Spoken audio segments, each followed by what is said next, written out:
It's that fucking time of the season again. It's time to talk about the new anime that are coming out in the spring 2022 season. That means that this is now the 5th year where I've done these preseason impressions, because the first time I ever did this was spring 2018. Of course, proof of that is gone because Second Lux has mysteriously vanished from the internet. So RIP to all those past streams. Well, they weren't streams, but you understand what I'm saying. Yeah, but anyway, kind of on the subject of continuously doing these things, I actually want to get a little sentimental and say thank you very much for watching this. If you have kind of stumbled upon this somehow, hello, nice to meet you. Just because, I don't know, I know I only have like a couple dozen subscribers on this channel, but I'm actually kind of back to where I was view-wise from Second Lux, where I kind of continuously, gradually rose higher and higher and got up to like 200 or 300 views on these preseason things, which I know isn't like an impressive number or anything, but still, it kind of shows that there are at least some people who are interested in watching this. But whoever you are, for whatever reason, why you're here, thank you very much for your time. I hope you enjoy. If you don't enjoy, maybe try watching the condensed version that I'm going to put in the description. This is a new thing I'm going to be doing, where I kind of understand that watching a 3-hour video of a guy scrolling through web pages is not the most engaging content on the internet. So I'm going to be I'm going to kind of edit it down to the more informative and funny bits of this stream. So it'll be shorter, but you'll get the good stuff in there, or whatever. So if that's more to your liking, check that out. Link is in the description. But if you just want the uncut edition, here you go. Again, regardless, thank you very much for your time. If I didn't have people watching this, if there weren't people interested in me doing this, then frankly I wouldn't be doing it anymore, because I just don't watch a lot of anime nowadays. At least I don't keep up with seasonal anime, not like I used to. I mean, I'm still interested in seeing what people are saying and seeing what kind of comes out. And I feel like I do have a pretty good grasp of what's happening, because every season I seem to make decent predictions every season. Like, I predicted that Osama ranking was going to be really popular last season. There wasn't really much last season, although I did say Sabakui Bisco was going to be really good as well. Although 7.34, apparently that dropped off. Apparently I guess that's going to be the what was the show that I really liked from fall? Sabakui Bisco. Yeah, Sangatsu. What the fuck was that show? The show, no matter what you say. Yeah, Sakugan. That's what holy shit, 6.5? Damn, you guys fucking hated this one. Well, whatever. I was right for about 1 week. Anyway, my predictions still hold up. I will not accept any arguments. I'm still good at this. Anyway, let's get into the frickin' season, because there's so much shit that we have to talk about. We're kind of back to where seasonal anime used to be. At least in the spring and fall seasons are typically a lot larger. They have not only tend to have higher profile series, lots more sequels, but they just have more anime coming out in general compared to the winter and summer seasons. So this one, I mean, we're back. This one is 3, 6, 9, 12, 15, 18, 21, 4, 7, 30, 3, 6, 9, 42, 5, 8. Yeah, we're about at 50 anime, which used to be the norm, but it kind of dropped for a little while thanks to COVID, I guess. So, yeah, but that is a lot of stuff to talk about. So hopefully I'll try getting through this in like 3 hours, as opposed to the last few seasons where I just continuously talk about dumb shit and pad out the time and just make them longer and longer like a goddamn idiot. I'm applying a bandage to my finger because I had a different bandage applied and it peeled off. Yay.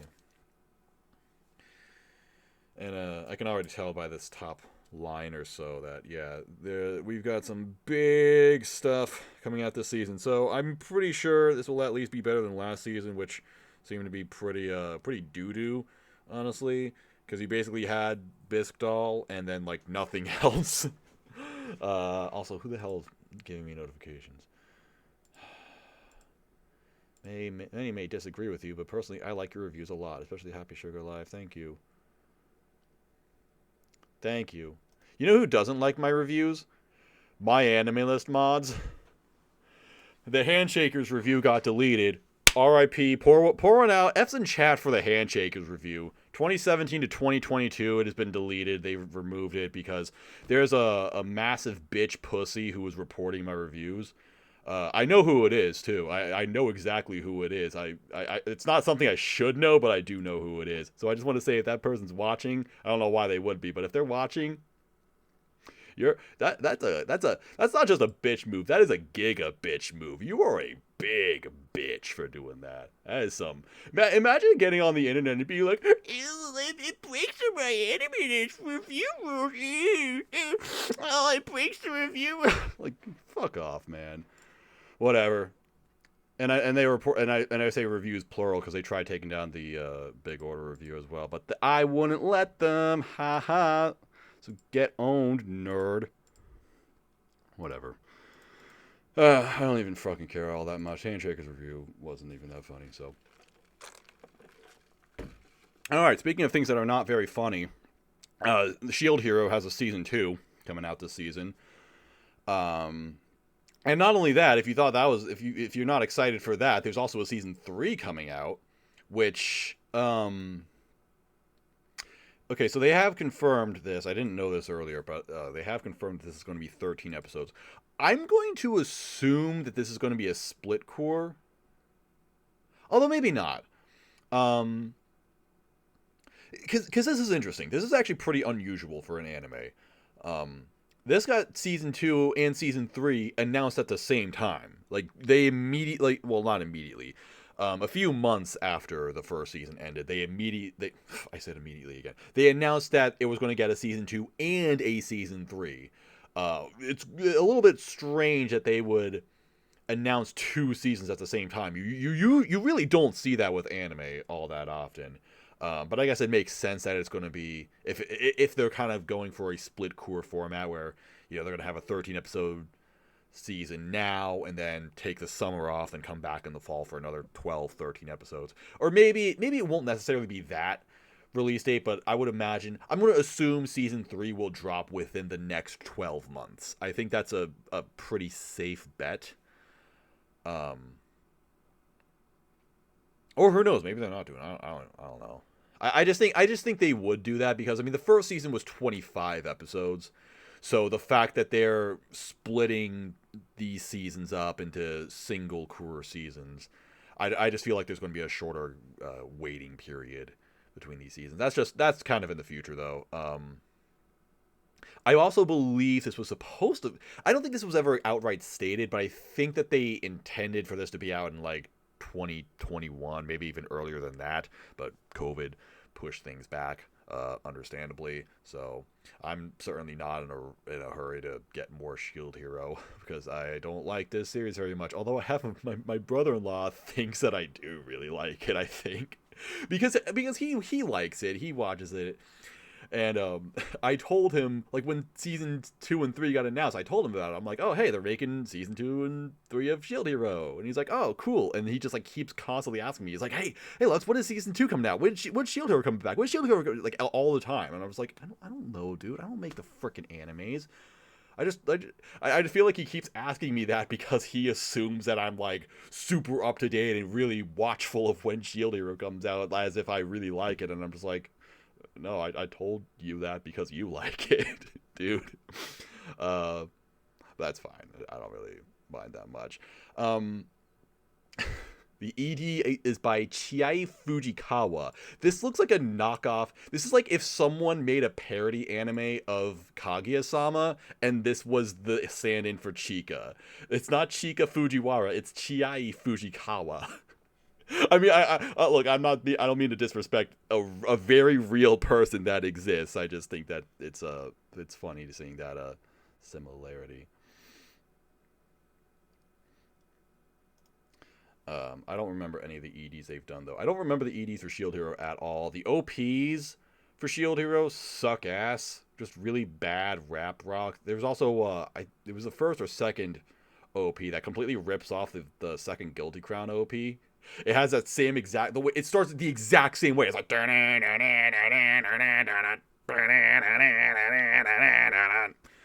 just that exact same riff. That's really funny. Bring back a Guilty Crown. Did you know Guilty Crown is 10 years old now? That's depressing.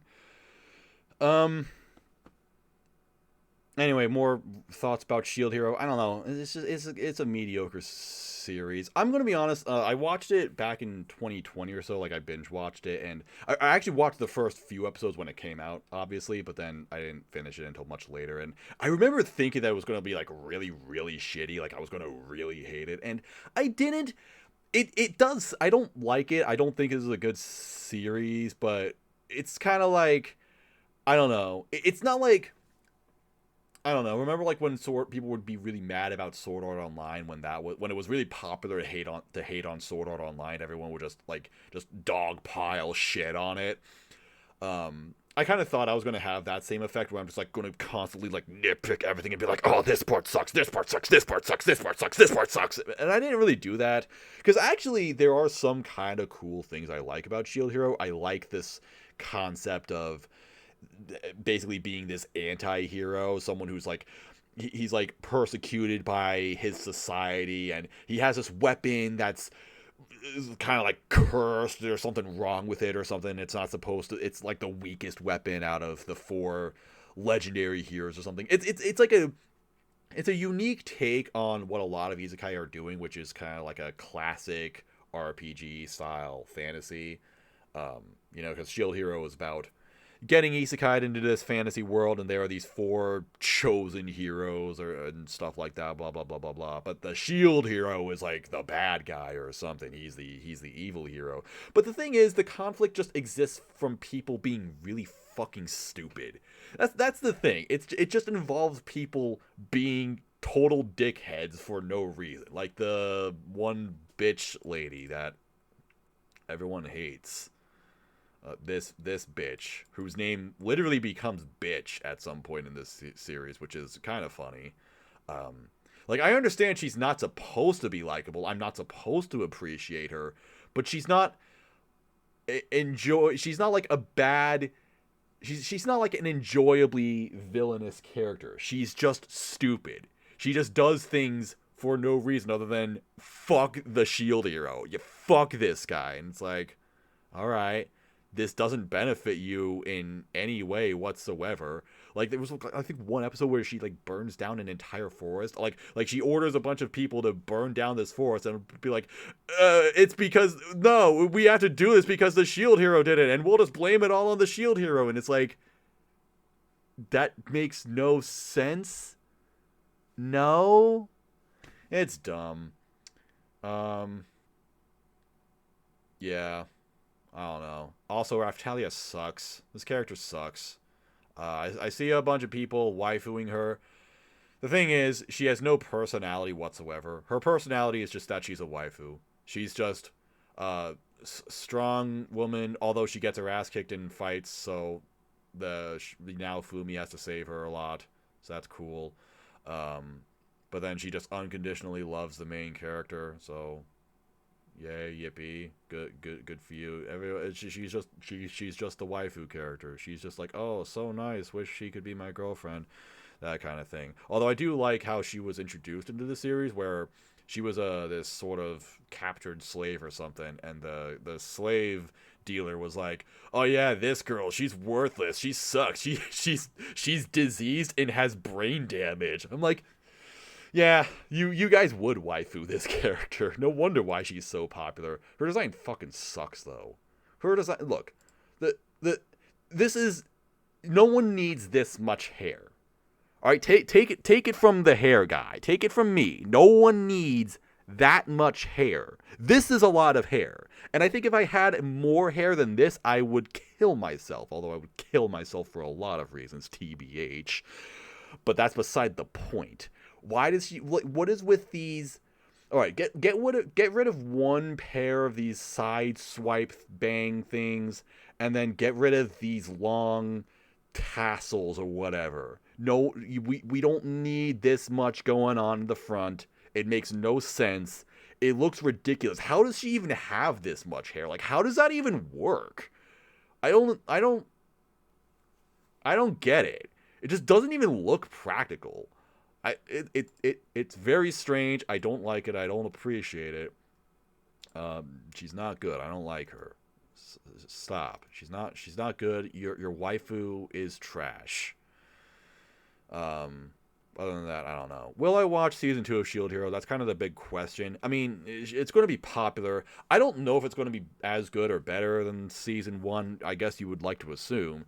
Thing is, light novels and web novels, as this originally was, they tend to linger on for way too long.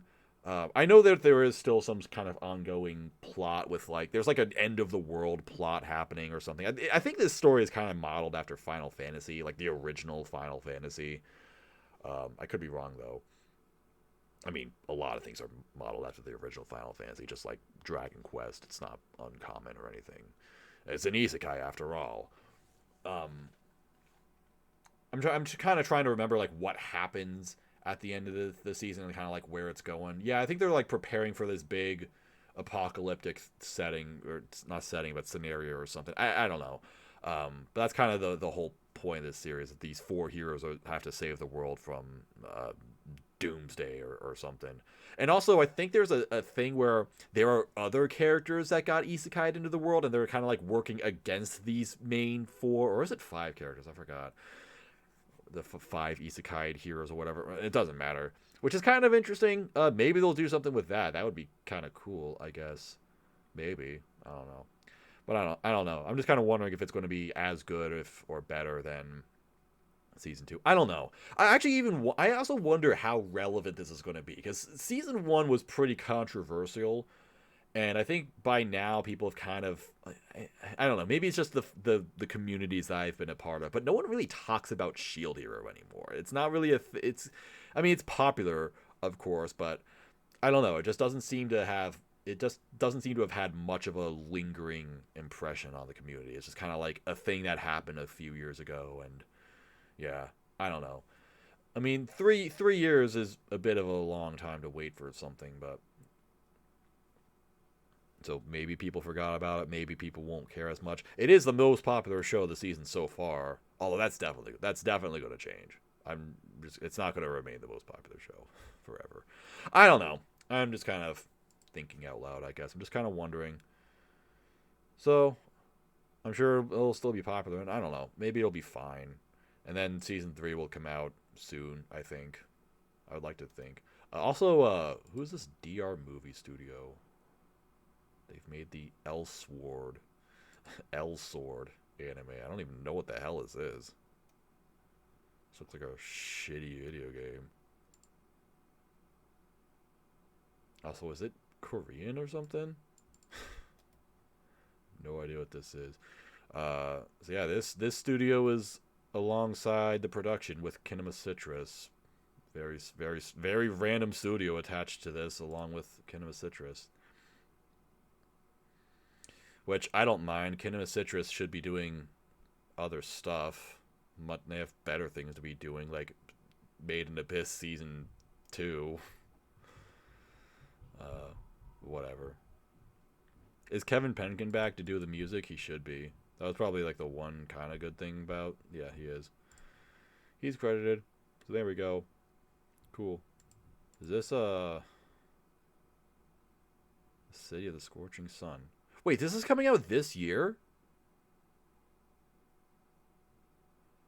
Wait, I didn't even know this had a sort of release date revealed. Oh my god. Yo, that's so cool. Hell yeah. Yeah, Kinema Citrus, just say goodbye to Shield Hero. Don't be making this. Adapt good series from now on. Yeah. So that's that. Oh god, I talked for like 20 minutes about freaking Shield Hero. I wasn't supposed to do that. Alright, next we have Season 3 of Kaguya-sama. Speaking of series that have good adaptations and good series that have adaptations, Kaguya-sama. The freaking GOAT, the legend, they're back. The basically the greatest series of all time. probably my favorite ongoing anime series right now, Kaguya-sama. Like, yeah, I think Kaguya-sama is just my number one right now because uh, Konosuba is taking its jolly old fucking time to come back. They announced a new anime project like a year ago. I haven't said shit about that. So yeah, Kaguya-sama's number one. I've given both seasons of it a 10 out of 10. It's been flawless throughout its run, like literally flawless. It just has everything going for it. All the characters are amazing. It's hilarious constantly. The directing, the visual directing on it is phenomenal. The voice acting is top tier. Uh, yeah. What do I need to say about it? If you're unfamiliar with Kaguya-sama, then I'm not sure how you stumbled upon this video. I don't know where you've been for the last 3 years because it's only been like the most mimetic series ever, but in a good way. It's not like a bunch of shitty. It's not like they're spouting Among Us memes in the show. Although if they did spout Among Us memes, that would be they'd probably make it funny because everything Kaguya-sama does is hilarious. That seems like some shit they probably would do, but probably not. Now I'm thinking of Pop Team Epic season 2 happening eventually, and there's definitely going to be an Among Us skit in Pop Team Epic season 2. Screen cap this. There's going to be an Among Us bit in Pop Team Epic season 2. They're going to do Fortnite dances. It's going to be everything you hate, but you'll love it anyway because you like Pop Team Epic, don't you, bitch? Anyway, Kaguya-sama would probably be improved if they did Fortnite dances. How about instead of a new Chica dance, they just have characters doing the Fortnite dance? Wouldn't that be fucking hilarious? Don't you just want to see your favorite anime characters doing Fortnite dances or something? God, I'm cringing at my own bit right now. I'm already I'm clicking the X button on my own video for the dumb shit that I'm saying.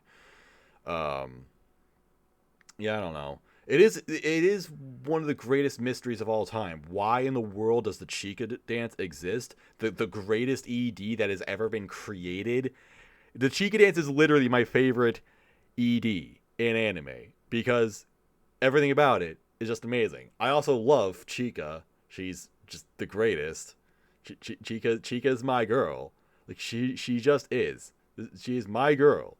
I absolutely love her. I would die for her. I would die for a lot of reasons, but her being one of them is good. That's actually a good point of the show, where it constantly like, it's like the mangaka will like constantly shit on the fans of Chika Fujiwara. Like there was that one skit about where they play the game of life or something, and the end result is like, if you marry Chika, you will live a life of misery.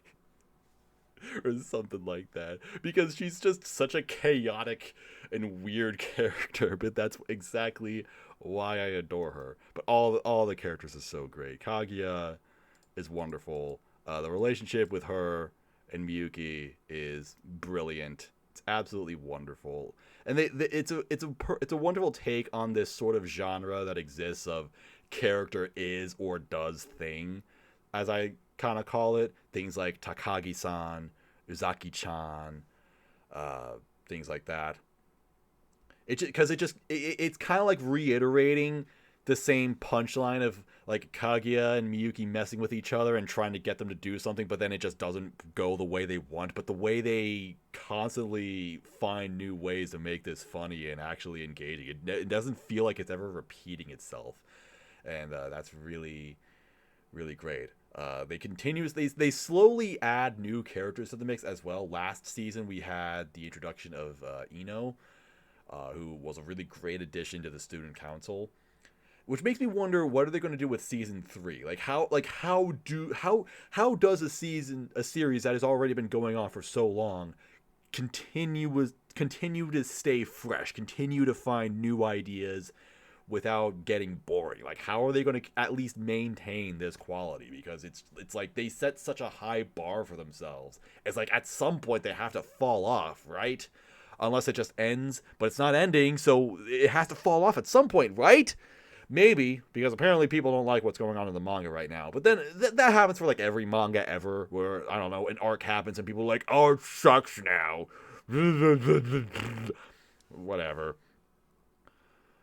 I don't know. But I'm looking forward to seeing what happens in season 3. Don't tell me what happens in season 3. Don't tell me why it's fallen off. Don't tell me why you don't like Kaguya-sama anymore. Don't tell me anything. I will see it for myself. Okay? And I may or may not agree. Alright? That's it. Don't tell me anything. Don't spoil me on it. I will watch it. If I don't watch any other anime, I'm at least watching this. This is the one show I'm going to keep up with weekly. Because Kaguya-sama is the greatest series of all time. Do I actually have... broke everything. Do I actually have 3 notifications? Or okay. Whatever. Now, this is interesting. This is something that I didn't actually think was going to happen, but I'm glad it is happening. Spy X Family is getting an anime right alongside a new season of Kaguya-sama. I just find that very, very wonderful.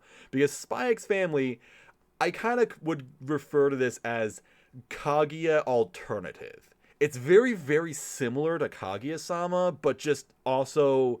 it's different enough where it wouldn't be fair to say one is better than the other, at least by judging them as similar series. You know, if that makes any sense whatsoever. I don't know.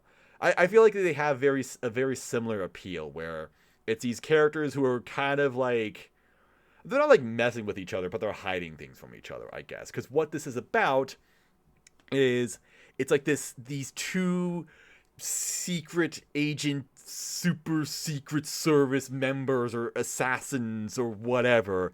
They're just constantly doing like this super important shit, like saving the world from various political crises or whatever, but neither of them know that about each other. They're like constantly hiding it from the other person, and these two get married to each other, and it's absolutely insane how they the spy, the assassin, and the esper. Yeah, it's interesting how they continuously try hiding it from each other. And in the middle of it, they have an adoptive child who is an esper that can read minds. So she is fully aware of the fact that her parents are doing crazy shit all the time, and she's just not saying it. Meanwhile, they have no idea that their child can read minds. So it's just kind of funny how... it's just kind of funny seeing this all in action. It's a very, very interesting and very exciting series. It's equal parts. It's got some action in it, but it's a comedy. Purely its number one genre is that it is a comedy. It is a funny series, but it's also very endearing. It's wholesome. All 3 of the characters are wonderful. You just want to root for them. It's adorable and wholesome and great, and it's just great. It's great and it's wonderful. I mean, this she even Yoru looks like Kaguya, grown up. Basically, they took Chika's boobs and gave them to Kaguya, and then that's how they came up with Yoru. It's a great character. They got Sayuri Hayami to voice her. Awesome. That makes a lot of sense. That's like the perfect casting. I was hoping that when this... So, the reason why it's funny to me that this is airing at the same time as Kaguya is because I kind of felt like the perfect staff or team to make an adaptation of Spy X Family would be the Kaguya staff. Like, I was just projecting the same visual style of Kaguya-sama onto this manga and imagining that the 2 main characters would be voiced by the 2 VAs for Kaguya and Miyuki. I just thought that would be really funny and make a lot of sense. That's not what we're getting, but I mean, this is fine. I hope this will be a good adaptation. It's by Wit Studio and Cloverworks. That is a collab for the ages. 2 of the most controversial studios out right now, at least in terms of their work ethic. Wit Studio has been killing it lately. Like, Wit Studio, in my humble opinion, Wit Studio has been like, they've been one of the very best anime studios of the last few years. Like, they just kind of dropped off Attack on Titan, said like, nope, we're done with that. And then they decided we're gonna do cool stuff now. We're gonna make originals, and not like shit originals like Cabanero the Iron Fortress. They made Great Pretender, and then they made Vivi, and then they adapted King's Ranking. So they're just doing their own shit. The only thing is, they're one of the many studios out there that don't have a great work ethic, don't treat their animators right. So that's cool. It's a nice elephant in the room that we gotta address. And Cloverworks is the same way, except Cloverworks has shit the bed with their series over the last couple of years. They shit the bed with Wandering Priority. They shit the bed with Neverland. Last season they had that one show that everyone said was like a nightmare production. I don't remember hearing about it being bad though. Where was it? That 24th Ward thing. Is it even going to show up here? Where the fuck is it? They also did Akabi-chan, which was actually kind of good. Where the fuck is it? God, I can't. Oh, here it is. 6.64. I guess it didn't completely fall off. Maybe it didn't fall off, but it was not good story-wise. So, hey, can you stop bothering me? Can you stop bothering me? Or better yet, hey, do you have something to say about Wit Studio? What's your opinion on Cloverworks? What is your opinion on the studio Cloverworks? What is your opinion on Tokyo 24th Ward? Have you read Spy X Family? I'm a source reader of Spy X Family, by the way. I've read the first 25 chapters of it, I believe. I kind of fell off, though. I fell off after about a year, because it's a bi-weekly schedule. I remember thinking that it was kind of stagnating, like not much had happened in the last few chapters that I read. I'm going to hope that it picks up a little bit later. I haven't really heard much about Spy X Family since its first year, because when it came out, this blew up. Like, this was a super, super popular manga when it in its first year of publication. But I haven't heard much about it recently. Like, I do see lots of people picking it up and being like, oh man, this is so good. But I don't really hear conversations of people being like, oh man, the new Spy X Family chapter was so great. I used to have, on the Tokyo Podfathers Discord, we actually had, or I guess we still do, we have a role for people who were reading the manga. Because, like, the manga was so popular that there was just this huge pool of people in the Discord that were reading it weekly. So we had a role that we would ping whenever a new chapter came out. It'd be like, hey guys, Spy X Family chapter came out. But even that kind of, I think, stopped happening. Like, no one's pinging anyone for Spy X Family chapters anymore. So I hope it's still doing well. Still at an 8.6. I mean, it's still popular. It's still highly rated. I don't know. I just haven't really heard anything about it lately. But I'm gonna hope it's still good. All of the reviews are with 3 chapters read, like right when it was brand new, which isn't the best thing, but whatever.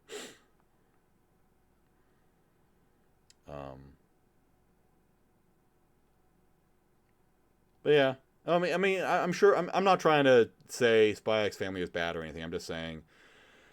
I'm just saying it is still good. I'm just wondering if it'll be like truly elite, like I kind of hope it will be or want it to be, or kind of like Kaguya-sama is, or if it's just gonna be like, yeah, it's good for a little while and then it just kind of becomes the same thing for a while afterwards. I don't know. There's also a second cour of it. It looks like, given the fact that it's titled Part 2, I think this is going to be split cour. I was supposed to make this point for Shield Hero, but usually when you get a split cour season, it's just titled like Part 2, like ReZero was, although ReZero wasn't supposed to be split cour. There's some ringing in the other room because they're working on stuff as usual for like it's been like, I don't know what the fuck they're doing in the next house over. It's been like 6 weeks. Anyway. But yeah, usually whenever you get a split cour, they title it Part 2, not Season 2, or in the case of Shield Hero, it's Season 2 and Season 3. But it's not that big of a deal. They did that for They did Overlord 2 and 3, which were split cour, so whatever. It's not like it's unprecedented. It's not a big deal. Who is directing this? The director of, well, not the director of Dororo. The director of Altair.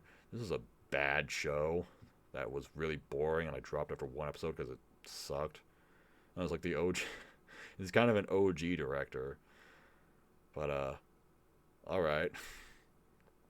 Well, good luck. I hope that, there's not going to be, shit production. See, some people are worried that Wit and Cloverworks, since they're, like, in such infamous studios. Hey, come on. Stop bothering me. Stop bothering me. Meow, stop bothering me. No, stop bothering me. Stop. Thank you. Some people like really worry that it's like, oh man, the two studios with like the worst production schedules or whatever. Like, what could possibly go wrong here? But I think that these two studios teaming up would actually be a good thing, because it's like, because they kind of have a lot of shit to sort out. Maybe they're kind of using each other to have like a symbiotic relationship, and they're helping each other or something like that. It's kind of like, my comparison for this is Princess Principal. Because Princess Principal was, I think, mainly an Actus production.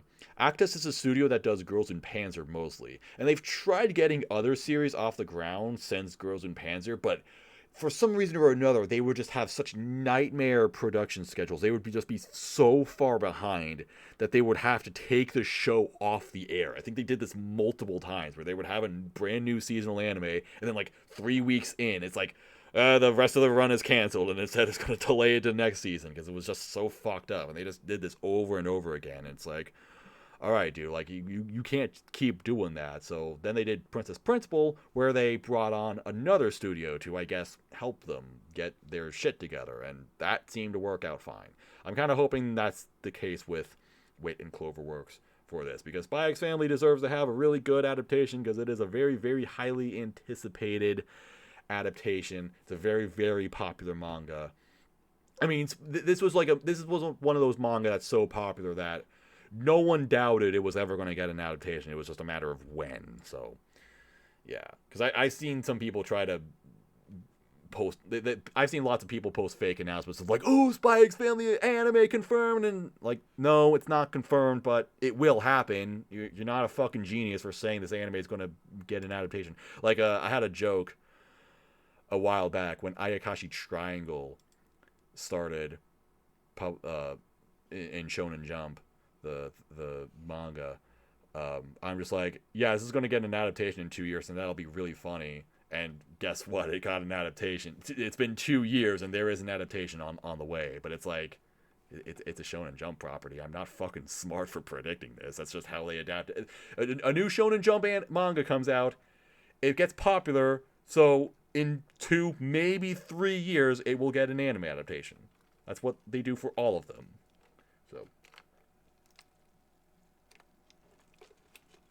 So that is Spy X Family. I'm very excited for that.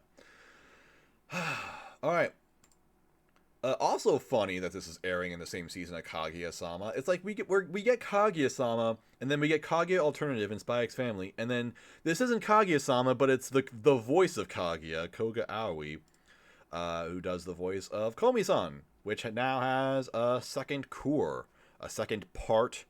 Kind of funny how they hid that from everyone. How Komi-san got an adaptation, and then it ran. It happened, and it was good, I think. I haven't watched it yet, but I assume it's good. And then at the very end, they're like, by the way, new season in 4 months. And it's like, oh, cool. That takes me back to the old days where that was actually a very common thing. Nowadays, split cour seasons are really, really common. But back in, like, 2015 or so, they weren't as ubiquitous. Like, I think All Noah Zero was one of the first like big shows that did a split cour kind of format, where it had its run for 12 episodes, and it seemed like it was going to be a 12 episode show, and then at the very end they're like, oh yeah, second season in 3 months, and it's like, oh, okay, so it's a 24 episode show that just has a small break in between. So nowadays, usually we know about whether or not something's going to be split cour right away. They'll just say like, oh yeah, it'll have one season in spring, and then the next season in fall, or whatever. It happens a lot. But Komi-san just kind of blindsiding everyone with a second cour. Yeah, Kind of takes me back, I guess. Doesn't really matter much. Not like a big deal or anything. But cool that it's happening. Cool that it is. Stop! Seriously. Cool that it is getting a second part. Like I said, I haven't seen the first season because I'm specifically waiting on the NovaWorks translation. Not that I support piracy or anything, except I do. But the NovaWorks subs, the way they subtitle everything and really make it a big part of the show, because the show has a lot of text. Basically, it communicates a lot of its stuff through text in the visuals, and so NovaWorks really takes their time to translate all of that text and animate it and like incorporate it into the show as if the show had made the text in English to begin with. They just really make it the best experience possible, and so I'm waiting for them to continue doing that. But because it's such a massive amount of effort, and a lot of people can't be bothered to put in that much effort, it takes them an extremely long time to do that. So yeah, good luck to them. I think they're only on episode 4 or 5, so yeah, it's a little unfortunate, but I will wait for them because that just seems like the best way to watch the show.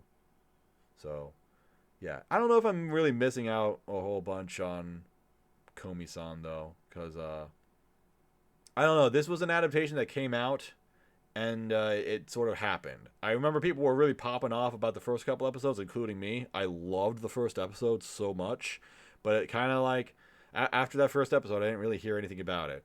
It's just kind of like the rest of the show happened, and I don't know. I guess it was good.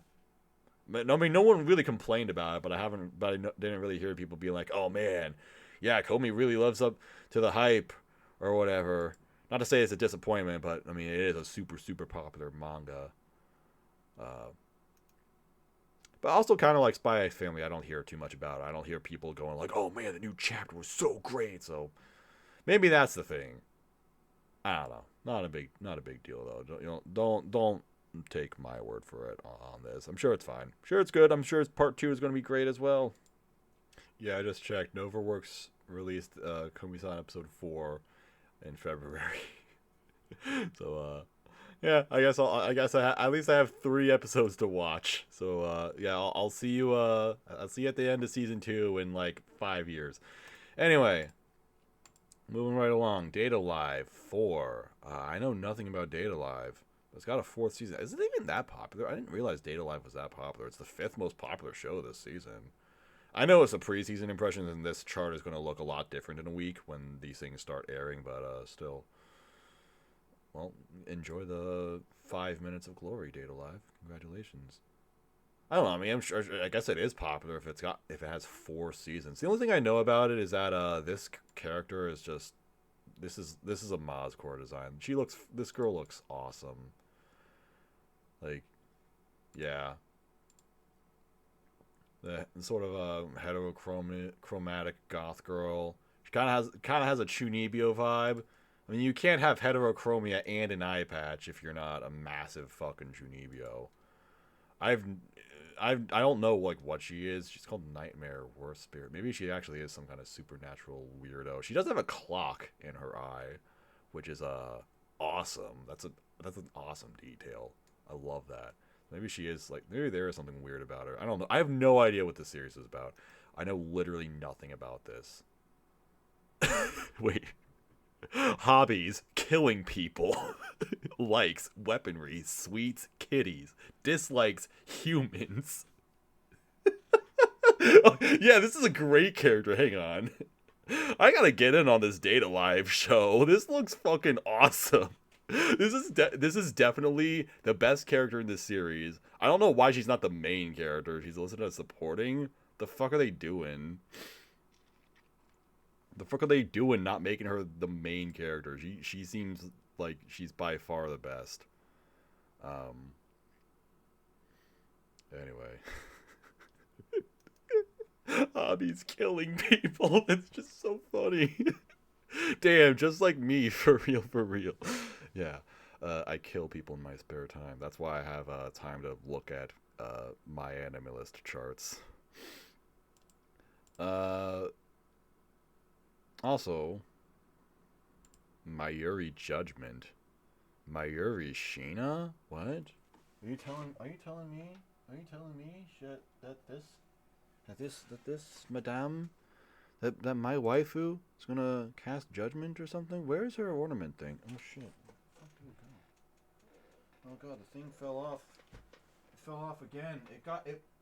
Oh, it's right here. This goes in her hand. Her little bag or whatever it is. I should probably just like put her in a case and protect her eternally.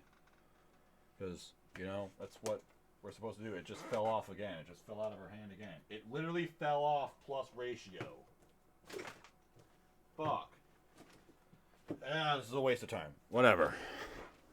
It was a weird tangent just about Mayuri because I just wanted a meme or something. It's been going on for a long time. I didn't actually realize it was this old. I thought Data Life started in like, I don't know, 2015 or something. Wow. 22 volumes. Ended in 2020 though, so it is over. So I guess they'll have 50 seasons or whatever.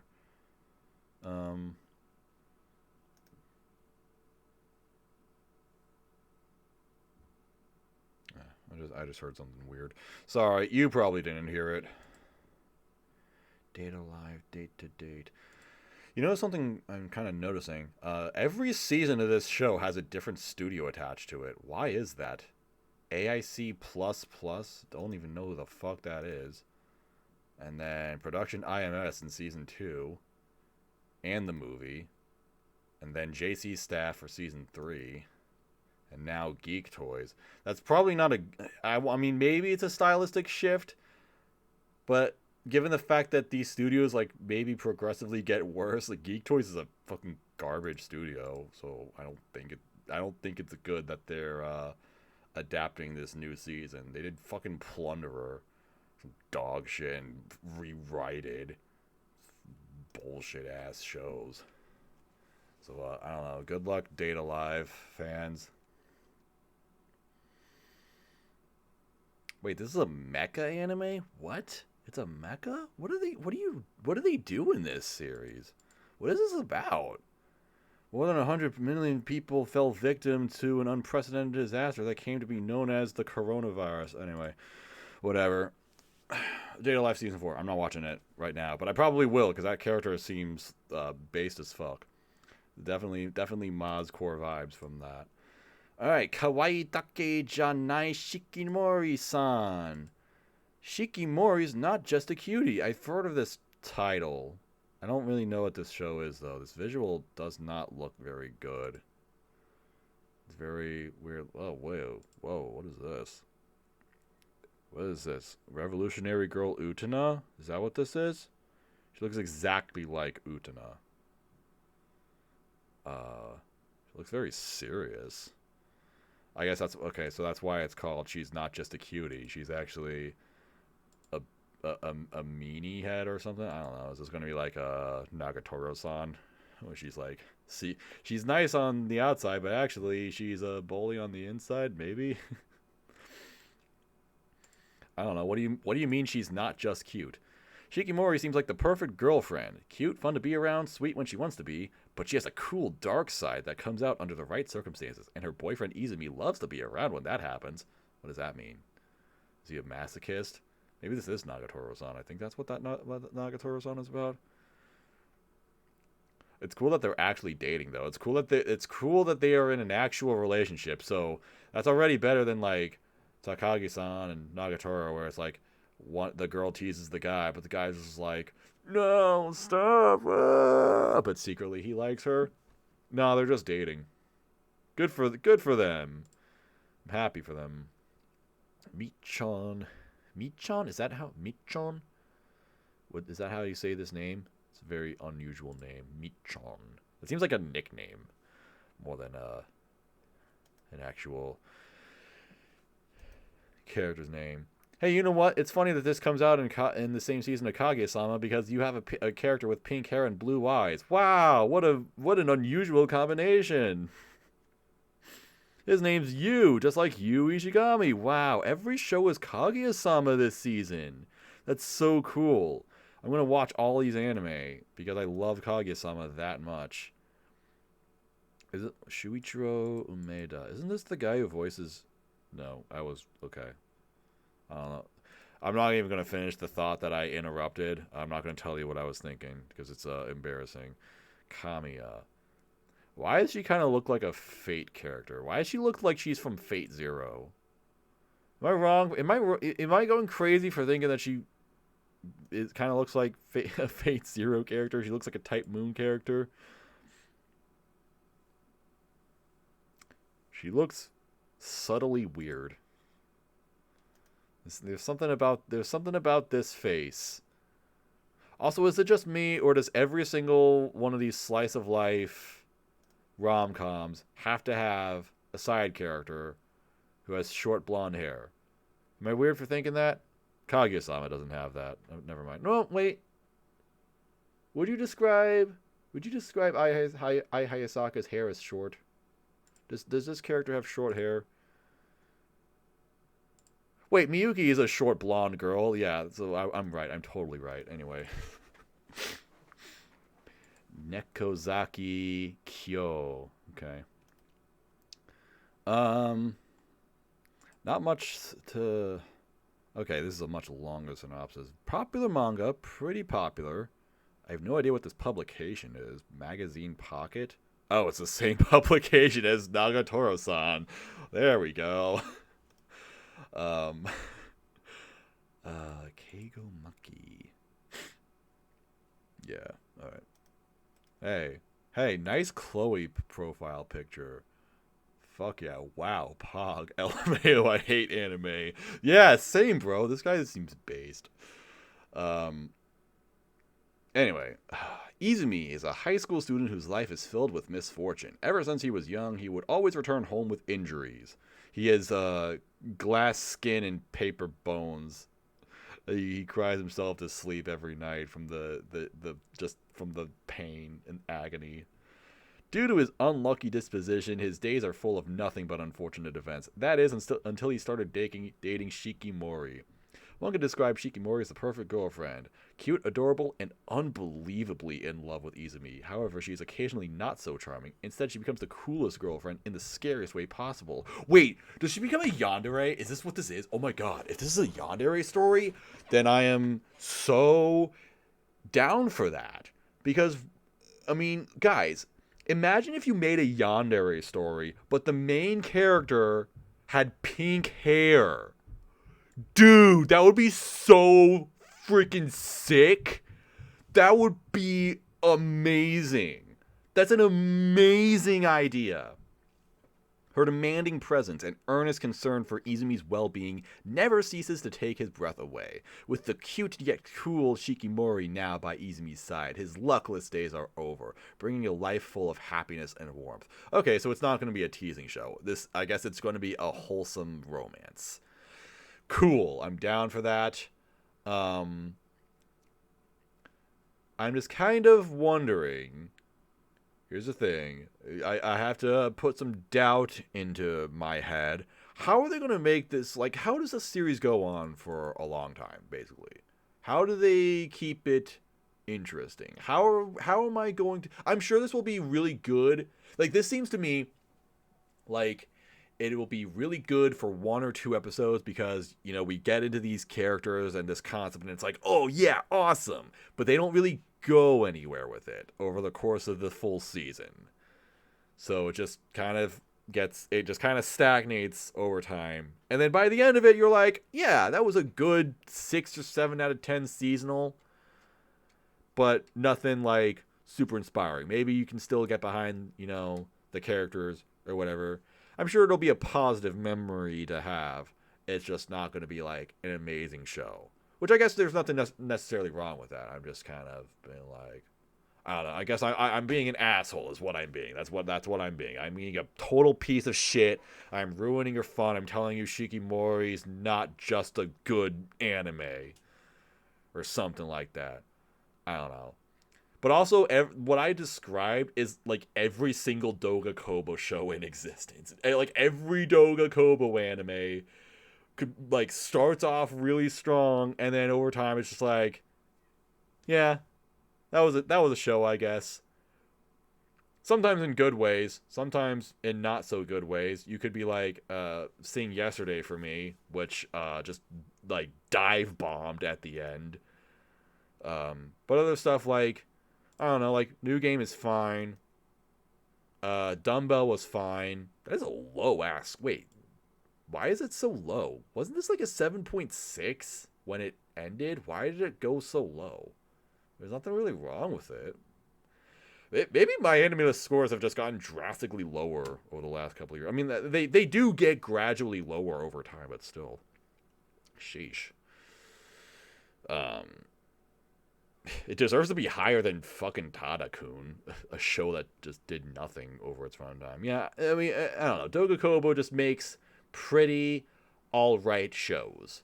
The end of the day, that's what they do. It's that is their brand. They are like the peak seasonal anime studio, the peak 6 out of 10 or 7 out of 10, great, not really excited, not really like begging for another season of it studio. That's like all of their shows.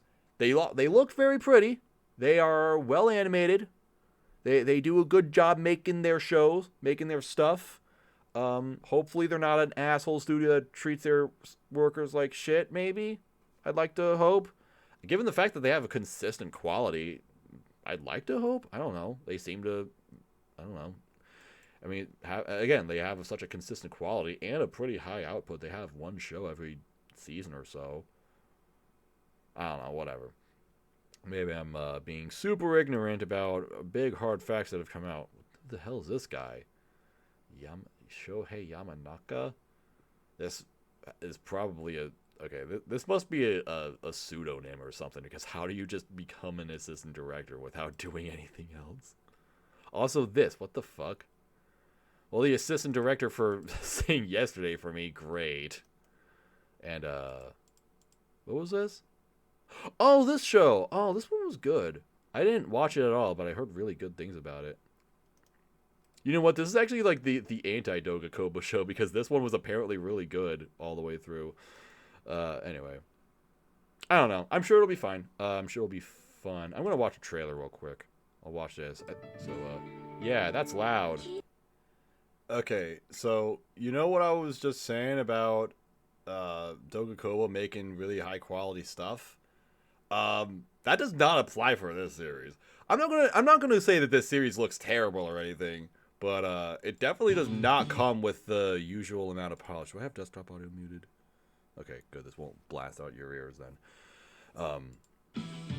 Like, look, this isn't like dog shit, okay? I'm not saying, you know, you're in for a total shit fest.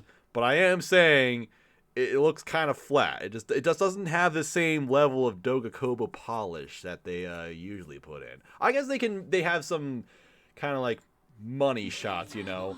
Like, you know, I know people are going to be really into that. So, cool.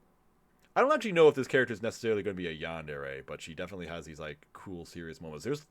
I guess she has these moments where she becomes, like, a total badass. She becomes, like, an action hero, because there was one really fucking gnarly scene. Let me, look for it. Where was it? Alright. Blah, blah, blah, blah, blah, blah. Yeah, whatever. No one cares. Okay. Like, what the fuck, bro? Here's my actual main concern with this show. I want the main boy to have some kind of personality. And I'm gonna assume... What? Yeah, go play with the blanket, whatever. I just wonder, like, why does the main character have this kind of girlfriend? What is it about him that makes him special? I want him to have a decent personality that I can get behind, so I can appreciate this relationship, instead of just being like, wow, the girl's really cool. You know? So, I would like that from this show. Give me... I understand that you want me to like the main girl a lot. Cool. I also like it when the guy has a personality because I can relate to that a little bit better. So yeah. All right, so that's my thoughts on Shikimori. I will watch it. Looks fine. Looks nice. Well, it doesn't really look nice, but it looks fun. So we'll do that. Okay. Next. Aharen-san wa Hakarenai. What is happening here? What is this? Oh my god, all the visuals are like this. Okay. What are they doing?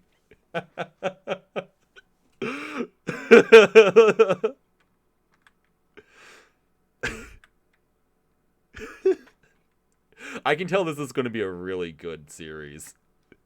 I just love their faces. They're just like like what? Who are these people? Who are these funny weirdos? This almost looks like, I don't know if the guy is going to be that old. But I was thinking maybe it's kind of like it almost looks like they would have like a father-daughter dynamic. Maybe not. This guy looks like he's in school, actually. She does look, I mean, she does at least look significantly smaller. Maybe she's just a very small person, and this guy is just, I don't know, in the same class. So it's probably not a father-daughter thing. Aharen is indecipherable. That is a name. That is the English name of this. Whoa, that's an interesting. Oh, she's voiced by Minase. Yeah, I can see it. That makes a lot of sense. Who's this guy voiced by? Hang on. Get an image of this. This looks like a web. This illustration style. This looks like a web manga. Oh, it's Shonen Jump Plus actually. That's interesting. Okay. Takuma Terashima. Oh, he's the voice of Shiroi from Log Horizon. Okay. Yeah, I kind of see that. All right, so they got really fitting voice. They got really fitting seiyuu for these characters. Yeah, I don't know anything about this. I just think these visuals look really funny. These characters look funny. But what is it? All right, Reina Haren, a small and cute student with a quiet voice, is quite bad at determining distance and personal space. Sometimes she's inches away from your face, and at other times miles too far. The only one who tries to understand her antics is Raido Matsuboshi, who is seated beside her in class. He has a menacing face, but in reality he is a kind boy with an imagination that can run wild at times. What do they mean by that? Aharen-san wa Hakarenai follows the peculiar pair as their odd friendship starts to blossom when Raido picks up Aharen's eraser for her. She misinterprets this gesture, and now believes them to be best friends, showing how the simplest of things can prove to be the most complicated of challenges for them. Man, if I had a nickel for every sort of couple series that started with the guy picking up the girl's eraser, I would have 2 nickels, which isn't a lot, but it's weird that I have 2 of them. Trisail is doing the OP. That's awesome. Trisail, I don't like listen to Trisail in my free time or anything, but they can make some bangers. They make some bangers. They're specifically the reason why I actually have Eromanga Sensei as one of my favorite EDs, because that song is just so good. It's just so much fun. Oh, Kanahana alert. Kanahana sighting. She's been not doing a whole bunch lately. Cool to see her in a role this season. Not really into these other character designs, but at least just based on the designs. But these two two main characters, they just look funny. I just love their dumb faces. They just. I love this because it's like all these poses and stuff. It's just, it looks like so happy, like they're doing these really happy, exciting poses, but their faces are just like. They're just like scrunched up and super serious, and that's so funny. Like I love the confetti coming out of this. Like where everyone's celebrating something, but it's just like, yeah, it's just like when in Maid Dragon you would see Kana going like yay or something like that. It's really funny. Looks adorable. Let me check out some PVs. This PV is just like a scene or two of the show, but it just looks hilarious. I'm just laughing at this. I love this. They're just like such an awkward couple.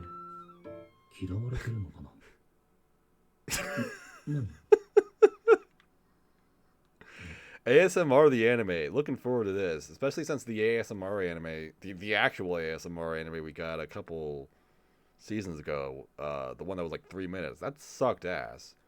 I love that ASMR anime that was like, you know, it was actual ASMR for a couple of minutes, and then they just blast the ED at full volume, just say fuck you. Although, given the fact that they have Trisale doing the OP for this, maybe they'll do the same thing. But yeah.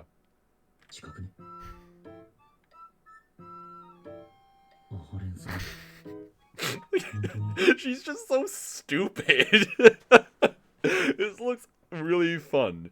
So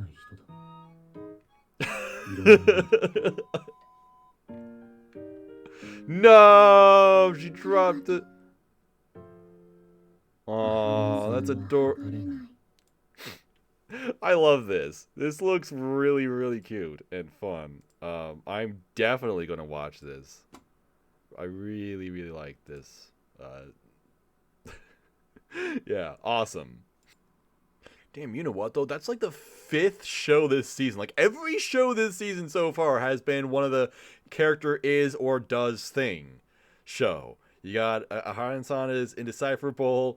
Shikimori is a cool person or whatever. Komi-san can't communicate. Spy X Family Kaguya-sama. And you know what the funniest thing about that is? Here's a Mozilla Fennekin throwback. For my 2 devoted fans who will remember my Kaguya-sama video from 2019, the one I made all the way back then after season 1 finished. I was explaining this genre a little bit, explaining how Kaguya was in this category of shows, and I made I named a few examples like Tanaka-kun is always listless and Sakamoto is a cool person or whatever. And I also threw in one of them, I said Shield Hero is utter dog shit. So it's funny how amidst this season of character is or does thing, Shield Hero has also joined the fray. Man, that meme really came full circle, didn't it? So yeah, every show is the same thing. Like I said, every show is Kaguya-sama this season. This is the best season ever. This is all I could ever ask for. Just more Kaguya-sama. We not only get Kaguya-sama season 3, but then we get Kaguya-sama season 4, 5, 6, 7. Yeah. Just wonderful. Alright. Kakkou ni Iinazuke. A couple of cuckoos. What? Oh no. Are we getting cucked? Am I allowed to say cuck in this? In my channel. Hey, Konami Kahara! Oh my god, guess what, guys? This show is also Kaguya-sama because it's got Konami Kahara in it. This is kind of a beautiful character design. Who's this?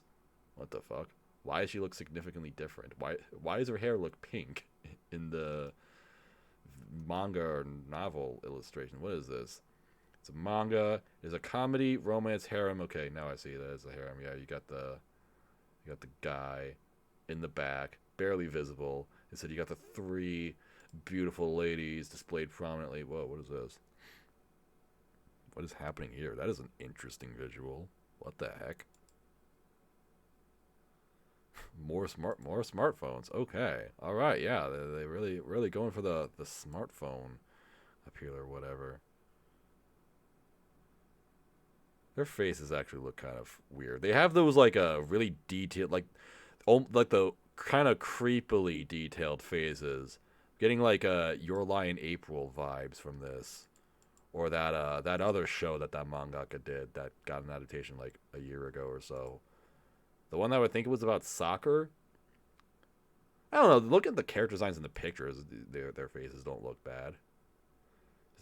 This definitely looks like a shoujo though. It is a shonen. Well, fuck me. 6.98 rating, though. It is not highly rated, but it is very popular. So, it's interesting. Actually, if it's shonen magazine, do I know this author? Oh my god, it's the creator of Yamada-kun and the Seven Witches. A show that has been on my plan to watch for an extremely long time for what I feel like should be very obvious reasons.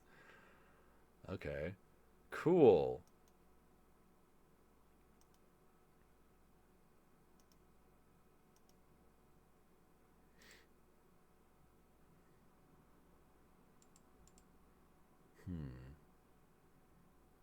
Ah. Look at that face. Ah. That's Sachi. I do like this character design. She's just nice looking. All right, what is this? 16-year-old super studier Nagi Umino, second-year student at the Meguro River Academy High School, was switched at birth. On his way to a dinner to meet his birth parents. Oh, okay. That's interesting. To meet his birth parents, he accidentally meets the brash, outspoken Erika Amano, who is determined to make Nagi her fake boyfriend, as she never wants to actually marry. Let me guess. That's like that's who he switched with. That's who it's going to be. But once Nagi makes it to dinner, he finds his parents have decided to resolve the hospital switch by conveniently having him marry the daughter his birth parents raised, who turns out to be none other than Erika herself! Wow! Who could have seen that coming? Alright, so where's the other... What is... Can I just be honest with you? Can I just be dead honest with you? I don't know what Kakkou actually means. What is that? Generally medium-sized, slender birds. Okay, that makes a lot of sense.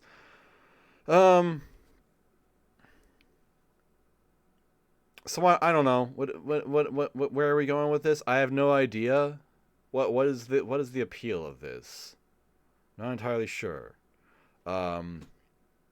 With the goal to build the pair's relationship, Nagi's biological father arranges for the fiancés to start living together. However, no matter what tricks their parents pull, Nagi refuses to marry Erika. That is because he already has his sights set on someone else, the beautiful and intelligent Hiro Segawa. Okay, so it's Koito Uso. If you remember what I said about having two anime that start with the guy picking up a girl's eraser, the other show was Koito Uso. How does this is a really small anime industry if all of these shows just come back around, everything is becoming full circle or whatever. Deko Boko and then some fucking shapes here. How do I pronounce this? What the fuck? Please title your song something normal. Sangatsu no Fantasia is doing the ED. That's cool. Love her. Oh, it's the director of Takagi-san. Great. Cool. And Mashiro no Oto. That was a really well-directed anime. I haven't seen it.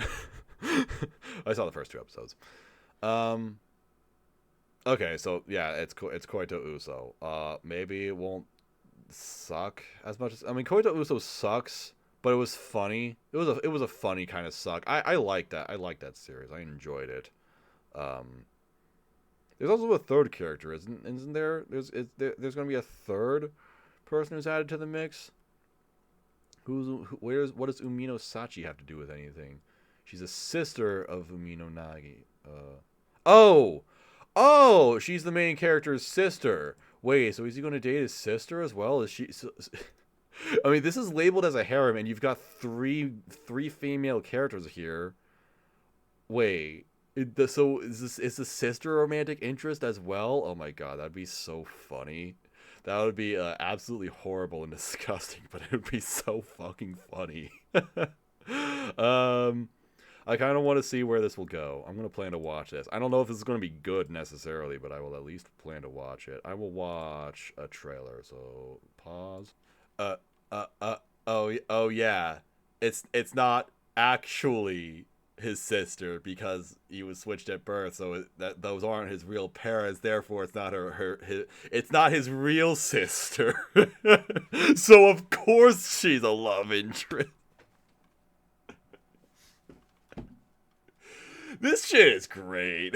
You know what? I don't even need to see this PV. Also, this character design is very good. I'm not going to elaborate. I refuse to elaborate further, and I will leave right now, but I'm definitely going to watch that. That seems very funny. Gonna enjoy it. Alright, Rikei ga koi ni Ochita ni desha shitemita heart. Science fell in love, so I tried to prove it. R equals 1 sine 0. Or that's not 0, that's theta. Second season of Rikei Koi... What? What is this? Oh. Oh, this got a second season? What? Who the fuck even watched... People watched this show? I heard literally nothing about it. This show just, like, exists. Although, look, don't... If you are a huge fan of this Rikei Koi thing, don't be upset that I don't remember it, because this came out when the pandemic started. Okay, so while this anime was going on, we were in peak pandemic season. I was working 60 hours a week. Things happened. So that's why I don't remember some forgettable seasonals from that time. I was busy watching Dorohedoro and getting my fucking ass kicked. Alright. Cool, I guess. I'm still gonna express my surprise that I got a second season, but whatever. I don't fucking care.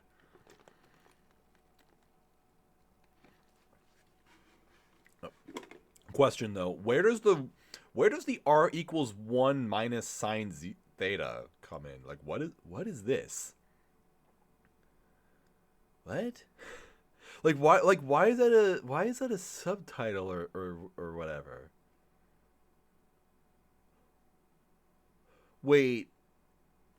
Okay, look, I didn't pass algebra, but would this be like an equation you put into your graphing calculator, and then this heart thing is the shape that shows up? If that's what that is, if I'm close to that, that would be really clever. That would be pretty funny. Maybe whatever. Not gonna read into it any further. Let me know if you have the answer to that. Also, speaking of sequels that why do they exist? Season 3 of Ascendance of a Bookworm.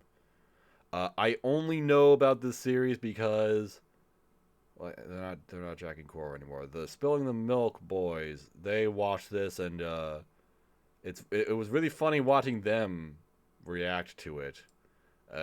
It doesn't seem like bad or anything. It just seems silly and whatever.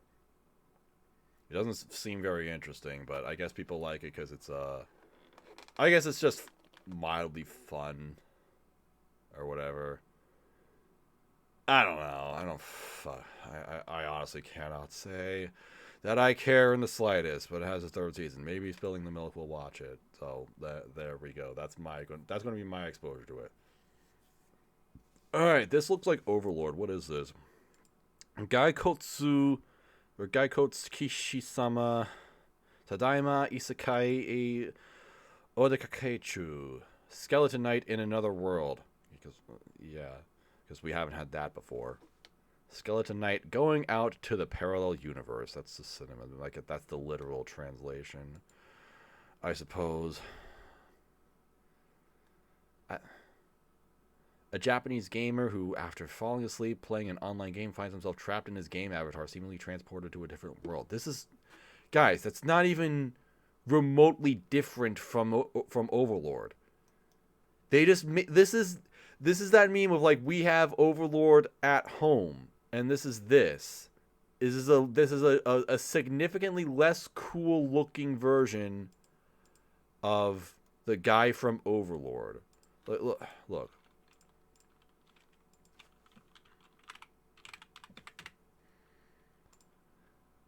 Look, I don't like Overlord at all, but at least the character kind of looks cool. Look at this. Look at how cool. Look, this illustration. Look at this fucking shit. Look at this shit, dude. What the fuck? What the fuck is this? Bruh, look at this guy. It's a shame that this series fucking sucks and is boring as hell. Cause look at these illustrations. This is so okay. Yeah, that's when we get okay. Cool, good for you. But I mean, come on, dude, bruh. Hell yeah. And then here's this fucker. Look at this. Look at this fucking bonehead right here. The fuck is this? Really? You not only copied a series that already exists, but you made a significantly shittier version of it. That's all you did. Just why would you I mean, Overlord is a waste. It's enough of a waste of time. I understand how English works. Instead, but no, now we had to make a worse version of it or whatever. Just fucking stupid. Who's this? Glennis Maple, later renamed as Ariana Glennis Lalatoya. They had to rename. They were not allowed to use the name Maple because that was also taken by the other Shield Hero show. Wait, I have Firu's. What? Remember that one time where that is such an awesome picture. She looks wonderful. What show was it? I did one of these seasonal impressions, and I was complaining. I'm just like, hey, this actress has only done like one show. Why is that? Can someone give her like a good role, please? And then like a week later, they announce her being Jolene. That was pretty funny. Man, remember when people were excited? Remember when JoJo Part 6 came out and no one fucking cared at all because it's fucking Netflix being the dumbest shitlords on the face of the earth? God damn. Imagine if they pull that shit with Steel Ball Run. Have fun with having nightmares. Anyway, what else? Wait. Oh, cool. We have it is a fluffy fox. A spirit animal that is Rock's partner. Wow, cool. We have a mascot character, guys. God.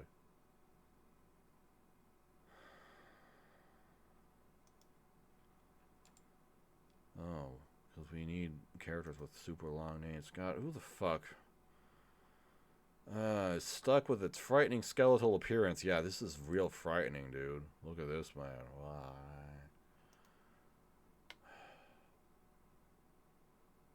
His hopes for a quiet life are dashed when he crosses paths with a beautiful elven warrior, setting him on a journey full of conflict and adventure. Oh boy. Let me watch a shit-ass preview or whatever. This is such an exciting trailer, dude. Just wow. Just look at these characters just standing and talking. Look how great this animation is. This is the newest PV. When did this come out? March 24th. This came out 3 days ago. It's the 27th now. That's not the date I'm uploading this.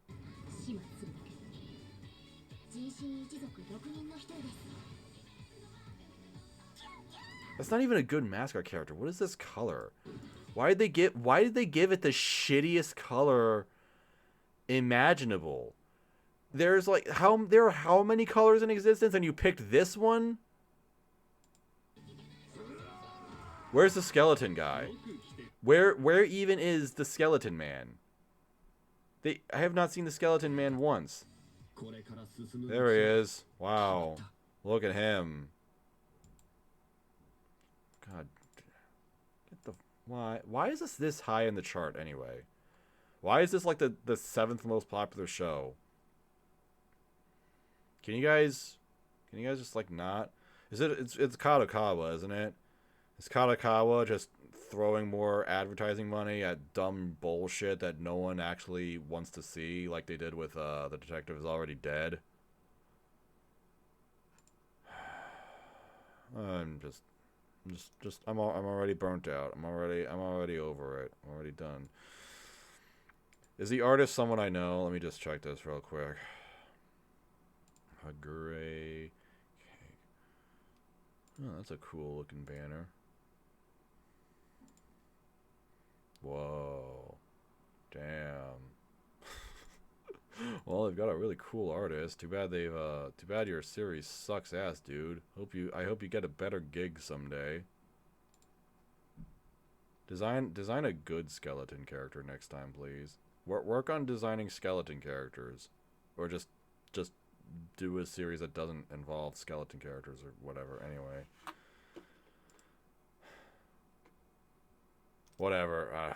Who the fuck cares? Dumb shit Isekai. Looks like shit. Watch Overlord, and Overlord isn't even good. I wouldn't even recommend watching Overlord, but at least watch Overlord instead of this thing. Alright, anyway. Yuusha Yamemasu. I'm quitting heroing. Good for you, dude.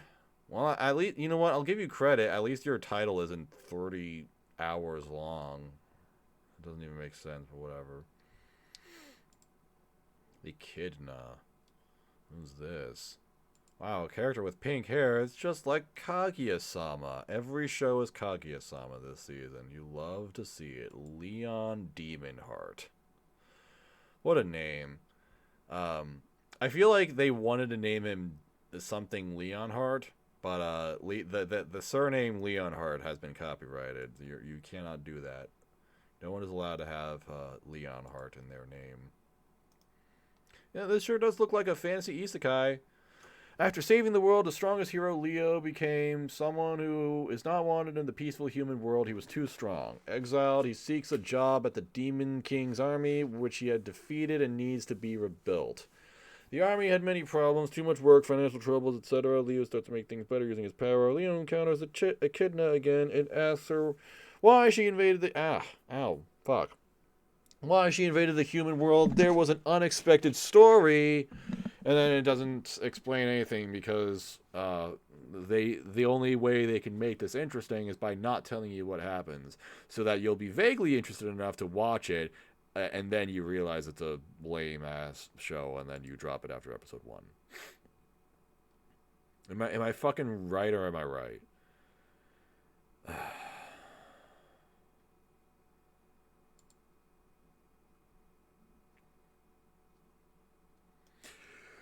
I don't. Do I even want to look into this more? For light novel readers who saw the manga, let's look at this forum topic. Is the light novel different from the manga? Oh wait, no, this isn't interesting. Okay. Hype question mark. Let's see if anybody has anything. Been in a similarly long depression state that rendered me unable to enjoy anything from last season or the previous one. I object this anime as PTW for a long time because the story is after the end, which seems interesting. Question is, should buy at least a little hype? Okay. Whatever.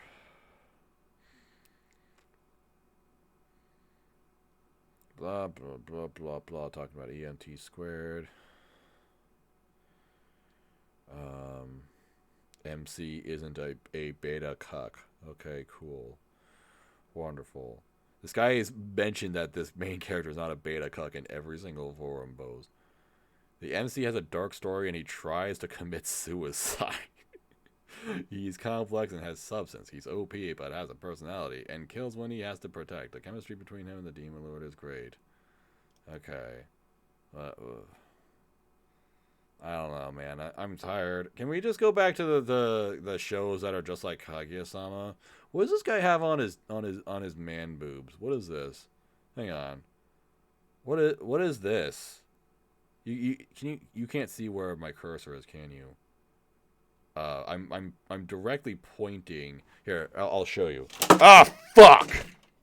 One of these days, this camera is going to shatter. I'm directly looking at this right here. What is this? Is he a Hoseki no Kuni character? Guys, it's Hoseki no Kuni chapter. It's a new chapter of Hoseki no Kuni where all the characters are this guy. This guy like crushed all the gems and put them into his man boobs. Yeah, he's so jacked. Wow. That's what they mean by having like rock hard abs or whatever, even though those aren't abs. Just please go along with the joke, okay? I'm trying to be funny. I'm trying to be amusing. I'm trying to make amusing content. I'm trying to please the masses. Because this show doesn't look like it's going to be any good. Um, yeah, I don't know what else to say. I don't have any expectations for this. I'm not even gonna look at a preview. The show will come out, and if people say it's good, then I guess I'll watch it. Maybe I don't know.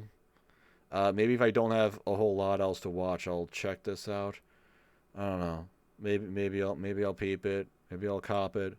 But I don't expect anything from it. So it just looks like another seasonal isekai. But this one's gonna be different because it's a comedy, guys. It's funny. It's a funny isekai. No one's done that before. No one's done no one's done an isekai with a fresh new twist. Wow. Wow, so original. Summertime Render. Studio OLM show. Okay, well, this is going to be anime of the season. Summertime Rendering. 25 episodes. What? Holy shit. OLM. How does OLM have all this time and manpower to do all these shows? They're just constantly making stuff. How do they do it? How do they do it? I'm telling you, this is going to be the best. This is going to be the best show of the season. OLM does not disappoint. They are 3 for 3 on anime of the season with Komi-san and Odd Taxi and the Fantasy Beast Shoujo show from last year, which is also something I only watched a couple episodes of, but it looked fantastic. It was fantastic. I loved what I saw of it.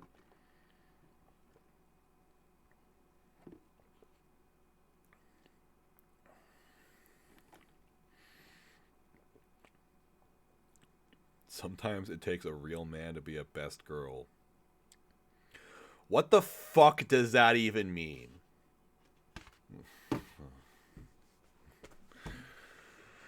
Okay.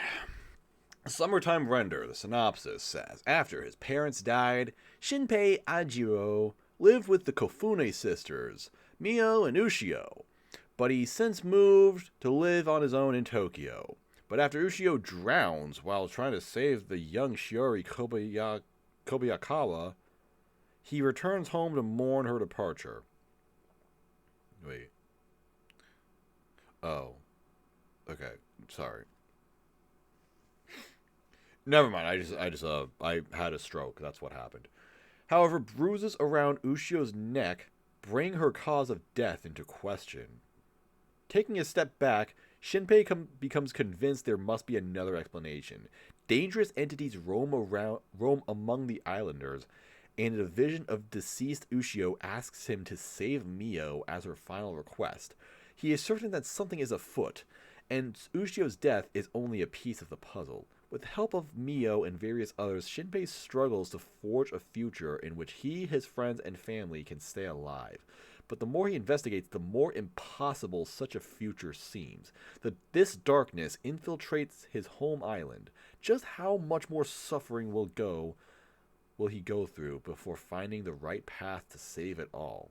So it's a supernatural mystery. If the synopsis wasn't clear enough. This is a complete manga that has just ended this year on February 1st. Oh wait, not this year. Last year on February 1st. It's not 2021, Lux. 139 chapters. So I hope 25 episodes will be enough to adapt this, because it kind of seems like they would be going for a full adaptation here, but that's 2 volumes an episode. That is not 2 volumes an episode. 2 episodes per volume for an adaptation, which is kind of fast.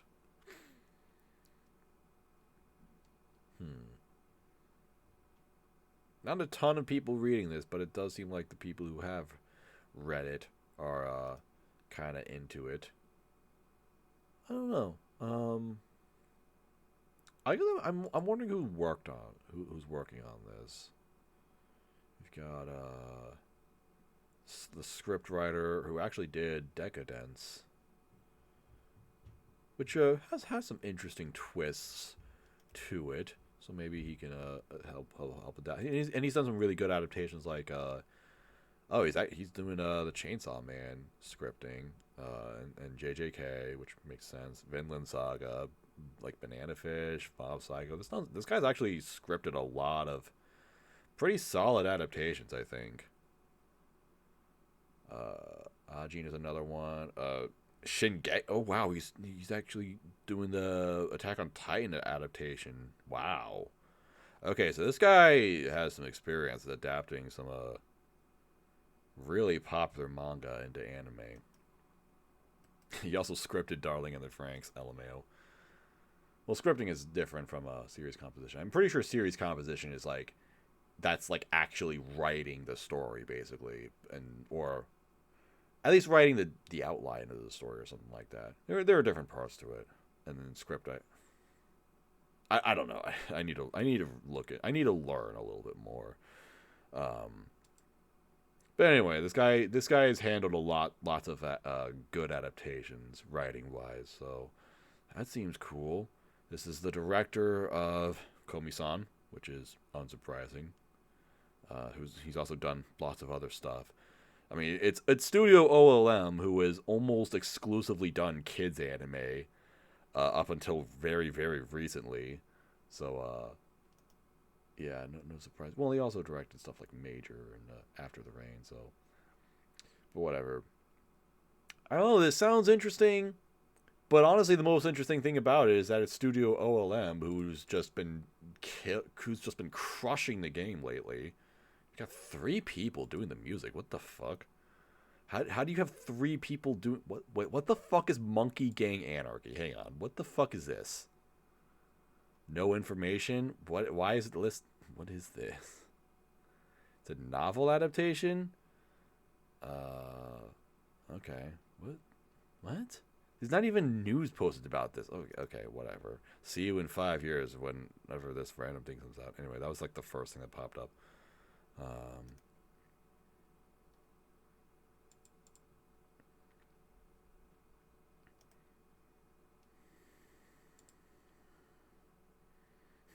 Well, 3 people doing the music, but can't say I care all that much. I have all that god tier composer, GOAT. He's a great composer, legend. What? I don't know who this person is at all. I mean, he did the Wandering Sun, and Yuki Yuna as a Hero, and Star Driver. Those are the things that he's worked on. I guess these have a really, really strong soundtracks. I know nothing about any of them. Okay, well that's cool. Okay, but basically, so this is going to be a supernatural mystery. It seems like it's going to be a full adaptation of a completed manga. That could, like, that's at least interesting. No idea if it will like hold up and be good, but it is by one of the best studios right now, with a script writer that has done some really good adaptations very recently. So I would like to believe this is going to be really good. I don't think this PV is going to really show me anything, but I'm sure it'll look fine because it's OLM. They never miss visually.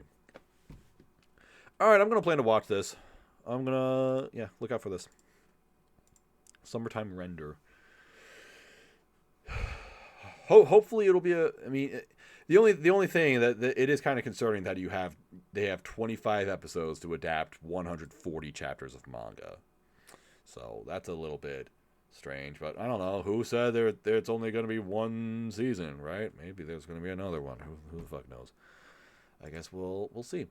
Okay, next is Shijou Saikyou no Daimaou Murabito Adni Tensei Suru. The greatest demon lord is reborn as a typical nobody. That sure sounds like a show that has come out 30 times already. Synopsis: as the most powerful entity of all time, the demon lord the demon lord Valvoline or whatever thinks life is a big fat snore. When he takes matters into his own hands and decides to reincarnate, he calibrates his magical strength to be perfectly average, but there's no way he could have predicted that everyone in the modern world would be weak as hell, which means he is totally overpowered once again. Reborn under the name Art, he has ladies fawning over him, the royal family begging him to be the next king, and an ex-minion instead of insisting on killing him. But Art has a one-track mind, and he won't stop at anything to achieve his ultimate goal.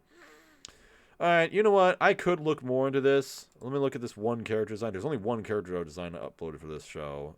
She does not look good, so no thank you. Oh, wait, I'm sorry, there are two of them. Sylphie Mar Heaven, like the name. Age 3,000 plus. Cool. Whatever. I could look more into this. I could try, wasting your time by, like, watching PVs and giving my impressions on those, looking at forum posts, seeing what people say about this. But I think I'm just going to not do that. Thank you. Skip, move on. Because this show has existed 30 times already. Wow, a Demon King show, but the guy, he doesn't want to have power. He just wants to live a quiet life. Cool. Good for you. All right, Tomodachi Game. All right, I'm going to say right now, this is going to be the best anime of the season. And I'm not expecting you or asking you to agree. I'm just saying it's going to be my favorite show of the season. Because I can already tell that this is a death game. I mean, you've got like this weird, edgy, this kind of looks like, it looks like shit, but this is like a really edgy poster here. You got some creepy doll character. Yeah, this is definitely a show. I mean, it's called something game, so they're all gonna have to kill each other. It's called Tomodachi Game, so it's gonna be you gotta make friends in this game, but you gotta kill them or something like that. Maybe maybe it'll have a social media focus, like a real account. It'll be the real account. Yo, where's real account?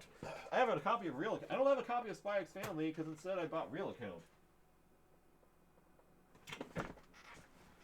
Hold on, I have this somewhere. I promise I have this somewhere.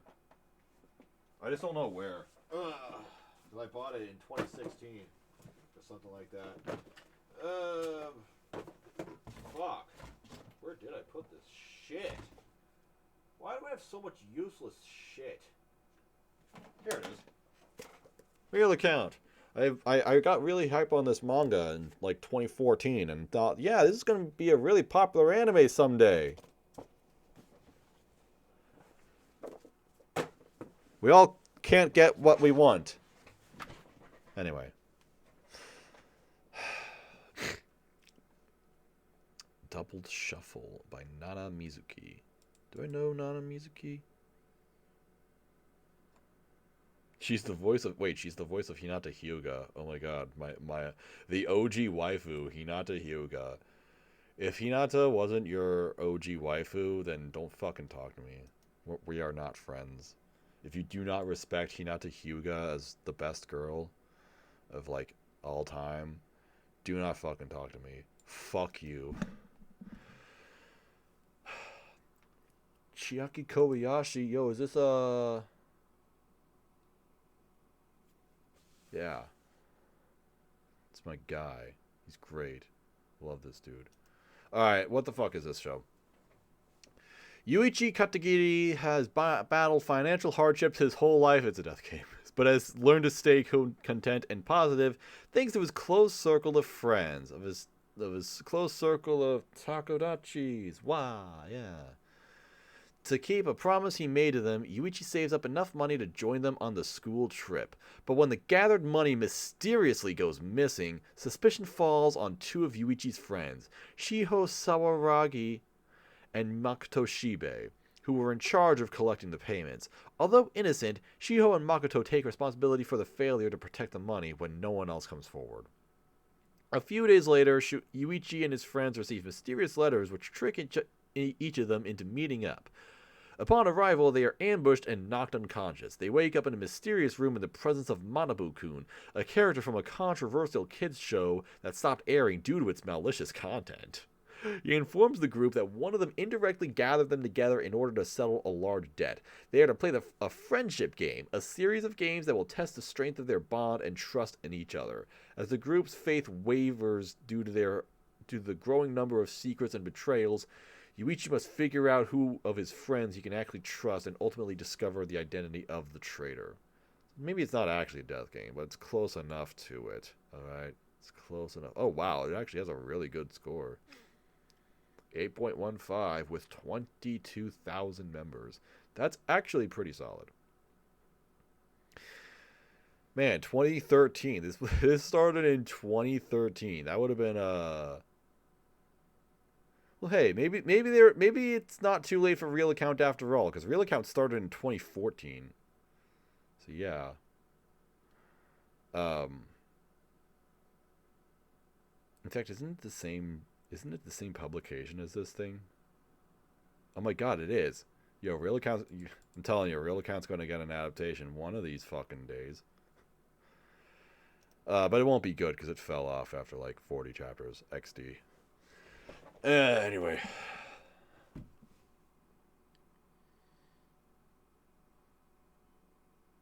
Who did the art?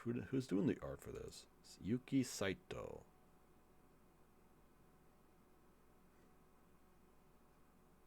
Yeah, boy, got that. Hentai on lock. Nice. Awesome. Great. I don't know. This sounds really fun, though. It seems like it's just going to be a big edgelord show. Here's the thing, though. Okay, here's something that's kind of weird. The way that synopsis went, it doesn't seem like something that would go on for very long. Like, it kind of seems like this is just a couple episodes of content. But this is a manga that has been publishing since 2013, and it is still going on to this day. How many chapters? 89 chapters? I guess this is a monthly manga. –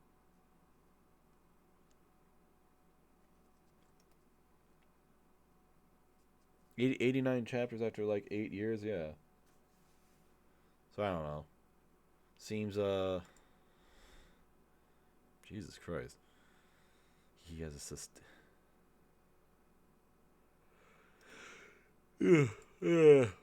Sorry. Sleepy. Tired. I'm just relying on caffeine to keep me awake. Because all those fucking stupid ass Isekai anime bored the shit out of me. But this looks fun. This looks like just some dumb edgelord shit. Maybe it'll be better than that. But I think people were saying that Darwin's Game would be better than that. And Darwin's Game was edgelord dumb shit. Darwin's Game, I mean, it can be fun, but also no. Anyway, I'm gonna check this out. This PV. I don't know. I don't think this anime is gonna actually like look good, which is a little unfortunate. It's a little unfortunate. Just kind of looks like, I don't know. Maybe it'll be average. Maybe it'll be fine. But I don't know. This didn't look particularly great. But maybe the character's gonna. Maybe the main character's gonna be like a weird psycho at the end. Whoa, kind of like a Real Account in the beginning. Crazy. Every show was Real Account this season. Yeah, I'm still kind of wondering how this is going to go on for like 13 episodes or so, and stay interesting. The OP sounded kind of good, or whatever song they used in the PV sounded kind of cool. It's the director of Wararu Salesman, the greatest anime of all time, the biggest flop in anime history. There's a story about that. Squid Games. That's why. I guess that's why this got an adaptation. It's Squid Game. You play a children's game to survive. Great, cool. All right. That aside. Next game. I accidentally said next game. I meant to say next anime, but yeah, it's another game. Otome game Sekai wa Mob ni Kibishi Sekai Desu. Hey, it's the 3rd season of Mob Psycho 100. Yay! What is this? Otome game. So Tamifura. Is that what this is? Well, what the fuck? Oh, I remember this. Okay, so I remember this image, like, came out. Like, whenever this anime got announced, they're like, oh, yeah, here's the key visual for this. And this just, like, this is, like, 2000s hentai visual novel tier shit. Like, why does this look so bad? Like, what? Why? Why do their faces look like this? Why do their eyes look like this? Why do their chests look like this? This is fucking horrible. It's fucking horrible. What is... Why does he look like he's drawing a sword, but he's actually got a rifle? Why is he running if he has a rifle? What is this? Wait, what is... Okay, how do we... I'm confused. How do we go from this to this? What is this? This doesn't make any fucking sense. What is this? What is this? Wait, what the fuck is this? What? It's okay. So we go from shit ass 2000s visual novel hentai to I don't know what the fuck this is supposed to be. Someone was really like, yeah, this is a great visual. Print that shit. This is really going to get people excited to watch the show. To Hame for a knockoff. To more seasonal isekai bullshit. What the fuck is happening in this image? This is 17 different shows in one image, and then there are more shows in the other. What the actual fuck is this? I'm really lost. I am more than lost. I feel like I've entered another dimension.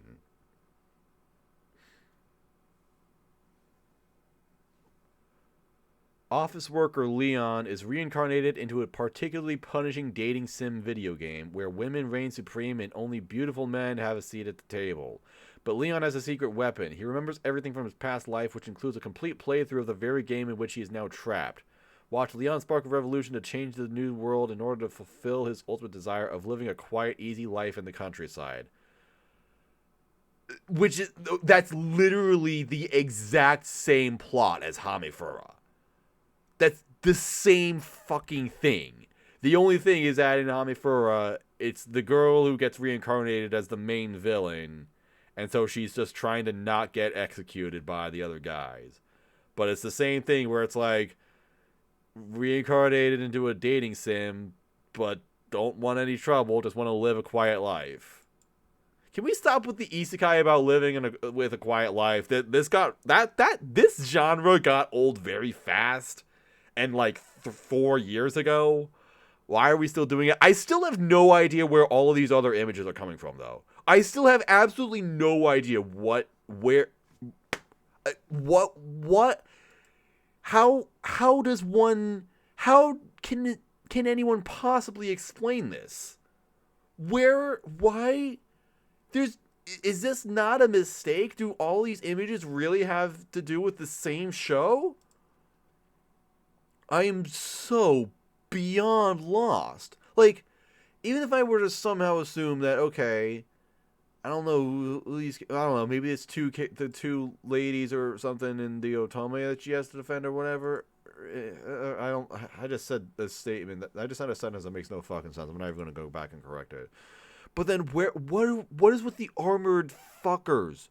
What is with the magical circles? What is with this like cyborg technology this guy has? Like what the fuck is happening? This guy looks like a fantasy character, not like a fantasy magic character, but he looks like I don't know, like he'd be an archer or something. I'm like, what the fuck is this? Oh my god.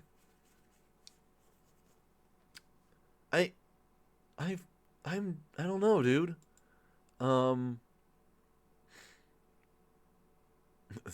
Director of Uzaki-chan, lol. Oh, the director of the detective is already dead. Oh my, I'm not sure, but look, I'm not expecting this to be good at all. I'm not. I have no expectations of this being good. I just have no idea how the fuck this all happened. Luxian? There's a character named Lux.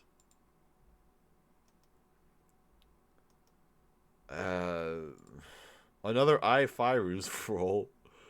Rafa Redgrave. Oh my god. This is impossible to process. Okay. Well, I'll tell you this. I'm not watching it. I don't want to watch it, but maybe I'll check into it. I'll like look at the discussions to get a better grasp of what the fuck this series even is. I guess I should watch. I guess that's why they made PVs. I guess I'll watch this. Okay, I think I've rubbed enough brain cells together to understand that this is like a Magic Academy sort of show. That's what's happening. I don't know why I didn't process that earlier. I don't know. I was just the whiplash of those images was just so strong. This show looks fucking horrible. These character designs are just all right. There was a shot of all the dudes walking in one scene. If I can fucking find it. I mean, I guess this is a good enough example. Why are they all shiny? Why are they shiny like that? Did he just like dunk his entire body in petroleum oil or something? Not petroleum oil. Vaseline is whatever. Petroleum jelly is what I meant to say. Yeah, petroleum oil. Fucking idiot. But no. Like why do they look like this? Why stop? No. Stop doing this to your characters. It doesn't look good. Oh, they don't. Jeez, that was a fast cut. But this, they all look. No. None of this looks good. Stop. This show seems bad. So, yeah. Just how about no thanks. All right, next is second season of Machikata Mazoku. Cool. I don't like this series all that much, but guess what? It's just like Kaguya-sama because it has Konomi Kohara in it. Also, this is one of the hottest characters ever created. So, I'm not going to watch this, but I am going to look up lots of lewd pictures of this character because I feel like it. Well, I don't have to explain anything to you. Why do I have to explain why I would do that? What do you want me to fucking say? Yeah. Cool. I don't even really have anything interesting to say about this. It was the first season. I've only seen half of it. It wasn't terrible or anything. I just dropped it because I just didn't find it funny. That was basically it. It's a comedy that just didn't have great jokes for me. It was like a lot of the humor was just being loud. Like it wasn't funny in the way it told its jokes or anything. It's just that it has very expressive voice acting, very good animation, so that made it funny, I guess. At least to other people. I didn't care for it all that much. The characters were fine, but not good enough to like carry the show for me. But they are again attractive enough for me to enjoy. I have coronavirus. Now you do too. Whatever.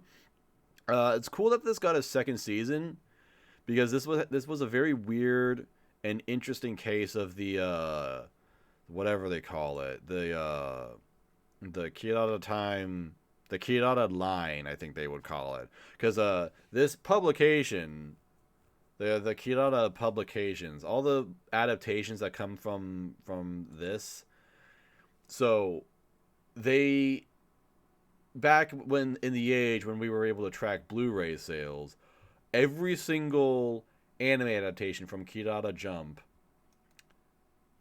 that, God, I just forgot the words I just said.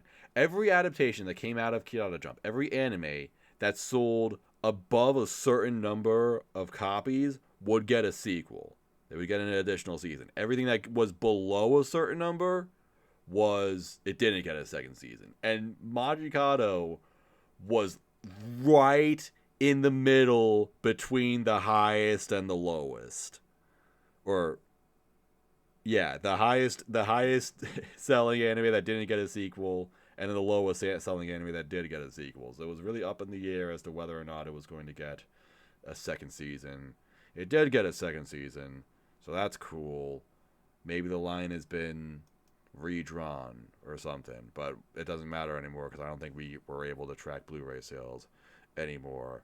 Because, fuck you and your interests and what you want to see. Fuck having information. Fuck having knowledge. You are being controlled by corporations.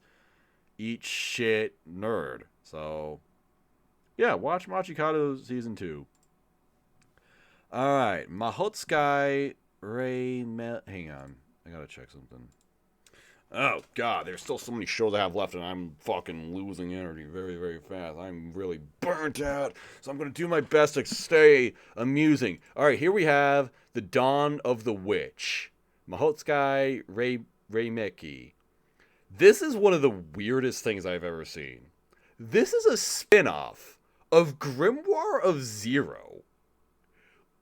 A show...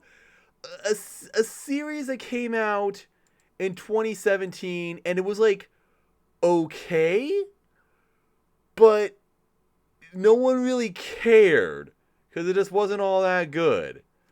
But I don't know, this exists, I guess. So hey, oh wait, not I was thinking of Trisale. I don't like Fripside. Fripside fucking sucks. Yeah, I don't know. How the fuck did Grimoire of Zero come back? That's just so weird. I don't know what relation, like how it's a spinoff necessarily. Like I don't know what exactly it relates to. But I mean, like Grimoire of Zero. It's just so funny because it never got out of season 2 because no one cared. Like it was a flop. In fact, Grimoire of Zero was kind of popular when it came out, specifically because it came out pretty much immediately after ReZero, and it would ReZero Karahajimeru, Isekai Seikatsu, and then Zero Karahajimeru. Just the fact that it had Zero Karahajimeru in the title, I think made people think that this was going to be like ReZero, and it's by White Fox. So they just like, I guess, tricked people into watching it just based off of having a similar enough title. But again, this series isn't like terrible or anything. It's just kind of bland and uninteresting. I did like the two main characters quite a bit, but then it's like once it tried having a story, they introduced more characters and they were terrible and they were really boring and bland and sucked, and then the show sucked and it became a pile of suck. So I don't know. Maybe that's why they're doing a spin-off instead of a season 2. I just still find this to be a very, very strange comeback. But you know what? I'm going to accept it because Zero is so fucking hot. This is basically just Elena. Before we had Elena. I mean, Elena is better, but still, I like her a lot. This is a great design. So she's back, guys. She's going to come back. She's not actually listed in the cast or anything, but she's right there in the fucking key visual. That's literally just her, so whatever.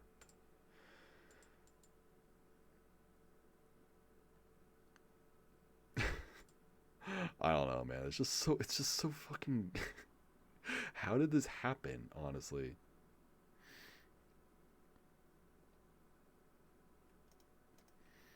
Alright, let me read this. The war that raged between the church and the witches for 5 centuries finally ended in peace but a few short years ago. However, nestled in the shadowy places of the world, the embers of that age-old conflict still smolder.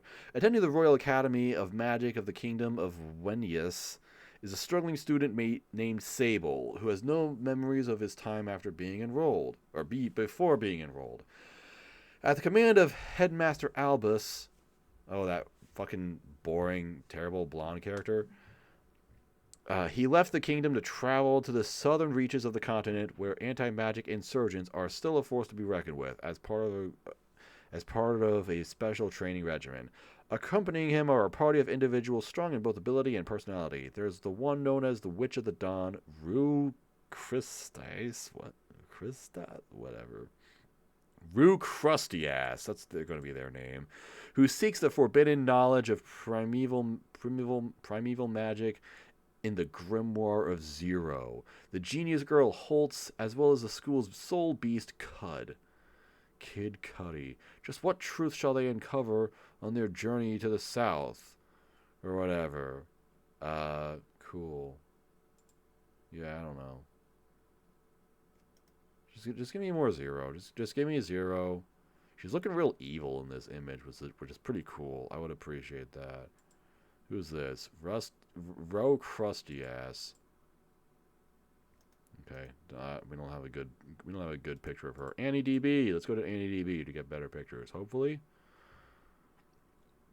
I forgot that I could just do this. See, they have Zero listed here. This is a fantastic character design right here. Absolutely love this. Lolly lovers, Lolicon Sanctuaries, Leta Ryuki, Extreme Opie lovers, Akiyama Mio fan club. All related clubs to this character, I guess. Cool. Wait, I don't remember this character at all. No, wait. I do remember this character. Unfortunately. Yeah, I remember this character. Whatever, I don't care all that much. So I guess in a way, it's like a sequel to Grimoire of Zero, but they're obviously not going to bill it as a sequel because then no one will care. You just have to understand that basically everything. Okay, so that's why it's funny that's a spinoff of Grimoire of Zero, because it's kind of assuming that Grimoire of Zero is this complete story that has already ended, and this is like the aftermath of whatever happened in that story, I guess. But I guess it's going to assume that I would like to assume that you don't need to see Grimoire of Zero to watch this one. If you do, that would be really funny. Man, imagine if this is like a Handshakers. This show's just like Handshakers, where they just make a second season of it, but they don't tell anyone it's a season 2. They just try billing it as like, oh yeah, it's totally a new thing, guys. You don't have to watch the other thing. No, definitely. No, actually, it's just a direct sequel. I'm going to plan to watch it. Just because I'm like curious. I don't know if it's going to be good, but I'll try it at the very least. Yeah, anyway. Yeah, who the fuck expected a Grimoire of Zero to make a comeback after 5?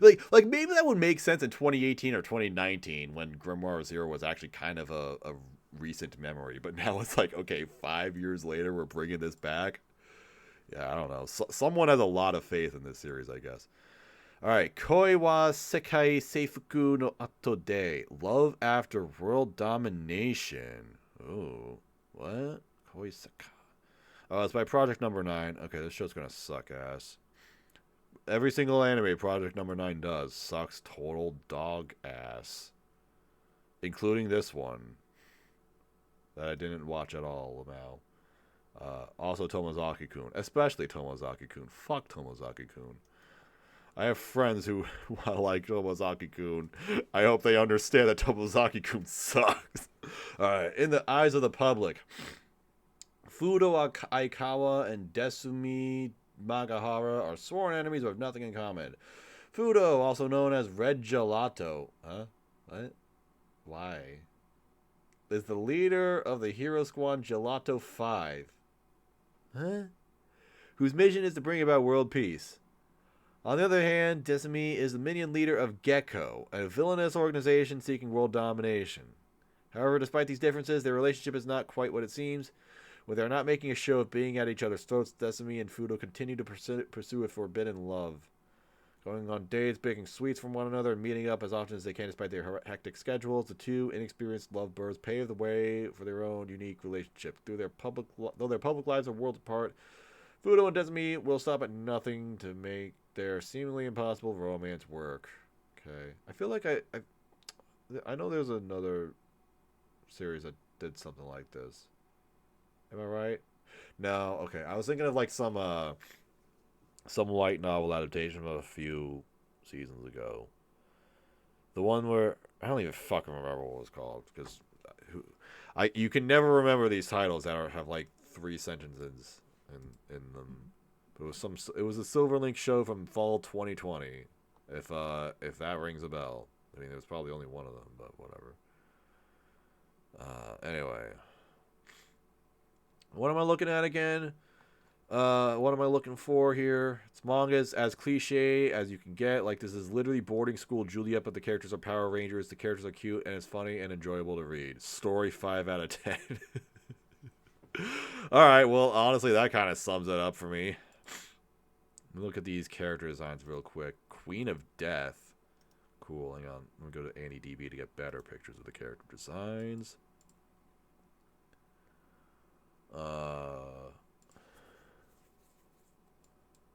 Okay. I don't actually know if that was a better character design. Red Gelato. Yeah. Okay. Cool. Shinigami Ojo. What the fuck is this? What are you wearing? Why are you like this? Culverin Bear. What the? Okay. Big Gelato Hakase. Okay, Blue Gelato. Blah, blah, blah, blah, blah. Wow, I'm so fascinated by, this, nonsense shit. Alright, let me jump cut again as I watch a PV. Fucking, I don't know. My impression of it is I have no impression of it, to be completely honest with you. Isn't this... Never mind, I was thinking of something else. This is one of the guys from, OXT, right? Yeah, he's doing the OP. I was thinking it was someone else. I thought it was the guy who, I thought the OP, I thought this name was, the guy who did the Kaguya-san, OPs. I don't remember names all that well. So don't make fun of me.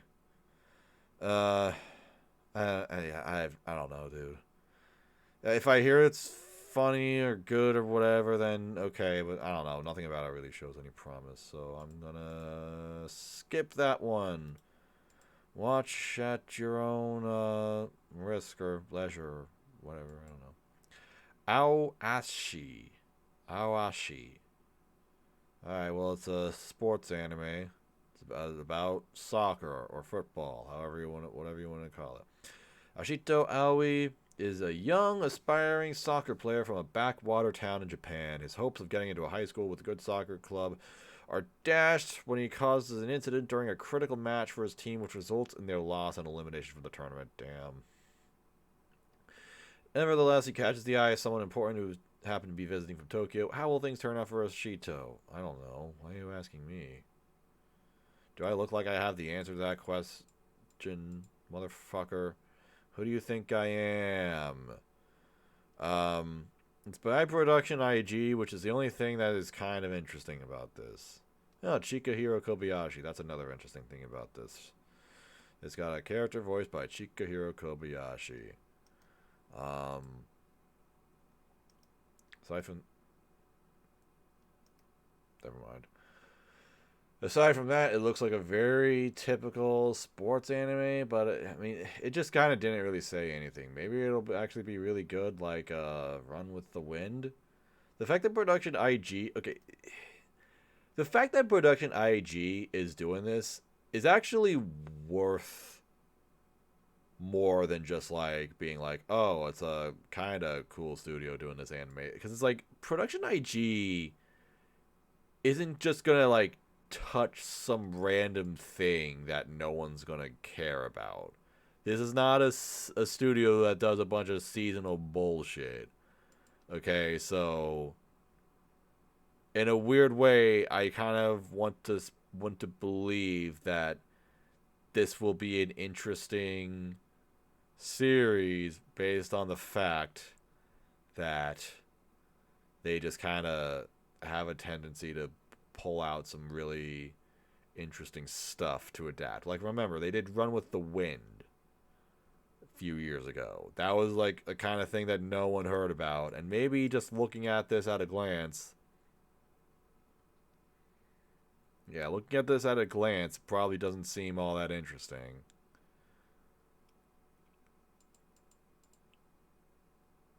Um,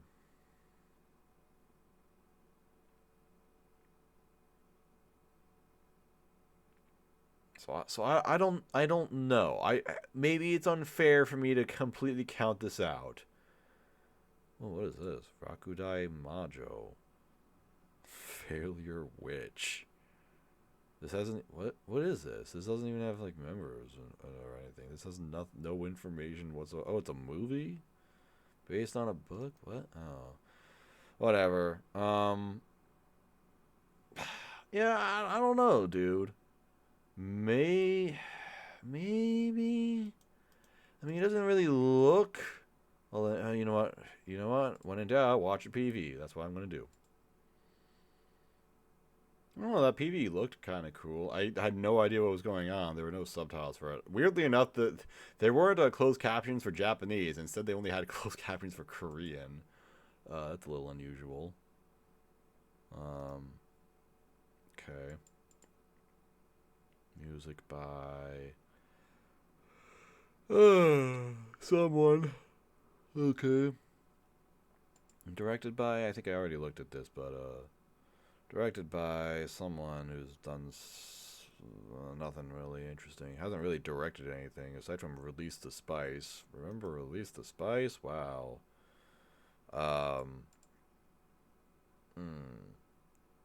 Yeah, this is gonna be kind of like how I felt about the Summertime Rendering series, where it's like I don't know if there's a reason to be really hype about this, but just given the fact that this studio does have a knack for finding some cool things to adapt, maybe. And they typically do a good job of adapting stuff, unless your name is Noble S.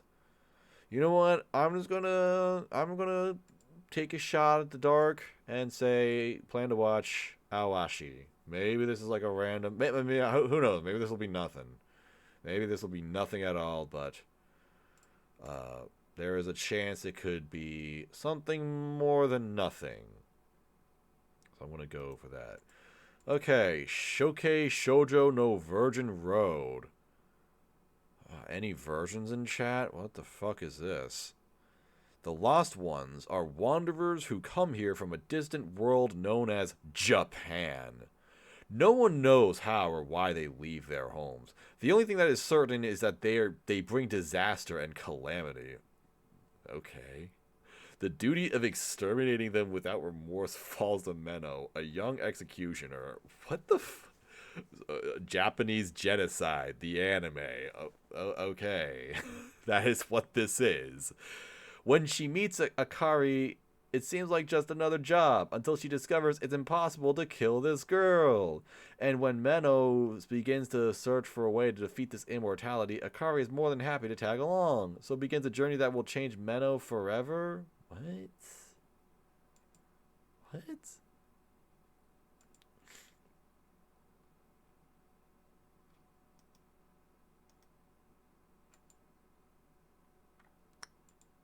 Hang on, why is this design so cute? Yeah, I wouldn't want to kill this girl either. That makes sense. Seriously, what is this thing about exterminating the people of Japan or whatever? Am I supposed to read into that? I don't know, man. Why is it called Virgin Road? I would like to know about that. What are these? Where do these illustrations come from? What is this? Is this it is a light novel. It's also by JC Staff. JC Staff could be a coin flip. Given the fact that this isn't a very popular show right now, it probably means it's going to be animated well. Yeah, because the meme with JC Staff, as I say, is that big adaptations that you actually have expectations for, they fuck up. But then the things that no one knows about, they will adapt really, really well. Like Machikado Masaku. It's a web novel on Shosetsuka under the name Muno Yushka no Tame no Cheat Goroshi Shoujo wa Kono Sakai Deru Kotame Shoot. What the fuck? That is the longest title ever. What the fuck, dude? It won the grand prize in the 11th GA Bunko Taisho in 2018. It was the first work to win the grand prize since Don Machi. Wow. High bars we're setting here. What the fuck? Oh, man. Ooh, wait. Music by Michiru. She did the music for Shumasu no... Yeah, Izetta the Last Witch. That's the only work I remember from her. But man, the music in that show was so good. That show had an amazing soundtrack. She's also doing the music for Tomodachi Game. That is interesting. Wait, she did the music for Given as well?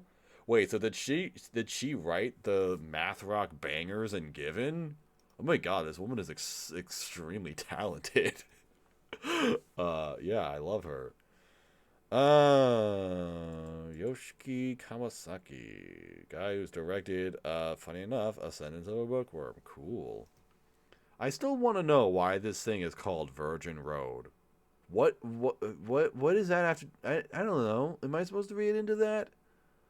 Am I supposed to expect anything? I don't know. Not really getting a lot of information, but here I'm gonna watch a PV. Huh. I don't know. Did I like that? Some of that PV looked really fucking weird, actually. On average, it doesn't look like the show's gonna look great. Kind of looks like a average JC staff animation, which is not great, but yeah. I don't want to get my hopes up because it's a light novel and these things don't usually go well, but I don't know. For the sake of being an optimist, I will give it a plan to watch. It sounds vaguely interesting enough that it could possibly be fun. Like, this seems like it could be a fun series. I don't know if it's going to be good, but I will at least try it. I will give it an attempt. I will give it some of my time. So, yeah. Alright, next we have a new Black Rock Shooter anime. I don't know. I don't know anything about Black Rock Shooter, honestly. Honestly, I didn't even really know Black Rock Shooter was an actual show until recently. I thought it, maybe had an animation, but was mostly just, a character design that just kind of existed. And people just really like her because she just looks cool. Yeah. Just look at her. She just looks cool. That's it. I didn't know it was, an actual thing.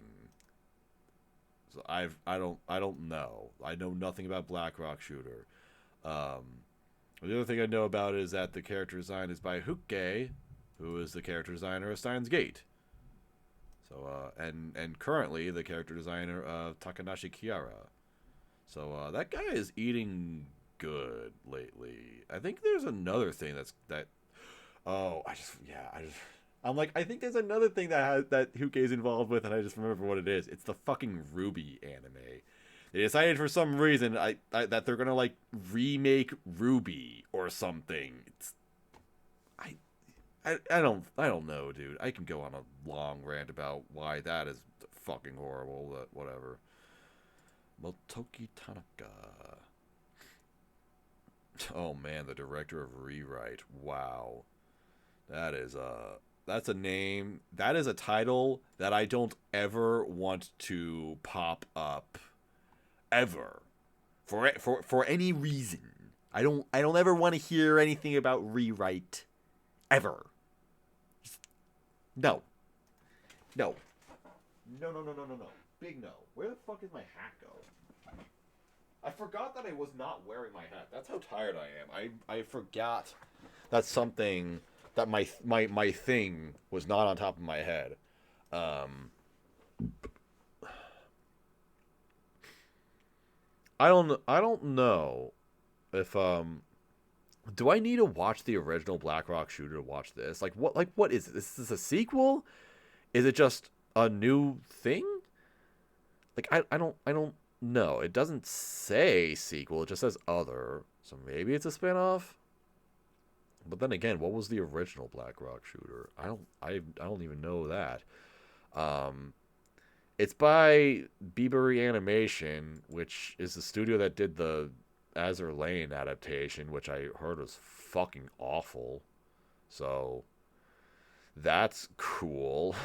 So I guess no luck on this looking good. They also did the new seasons of Quintuplets, which I guess wasn't bad, but that anime never looked good in the first place, so I don't know, man. I have no idea. You know what? I guess I should look at a trailer. I will do that. I mean,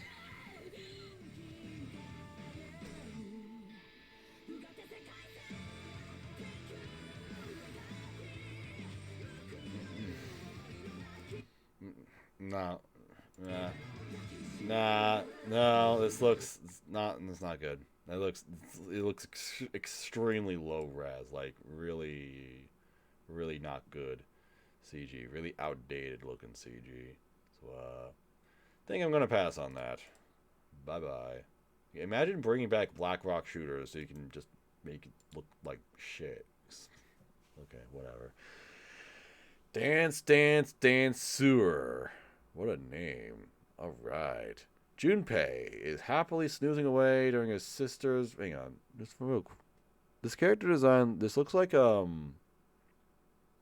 Is this the same mangaka of, Welcome to the Ballroom? The character design looks like that. Oh, it has to be. No, it's not. Oh, fuck. I was wrong. Why? This fucking comment on the mangaka's profile. Why is your name George? Why is your name George 3 crying emoji? I don't know, dude. It really does look like Welcome to the Ballroom.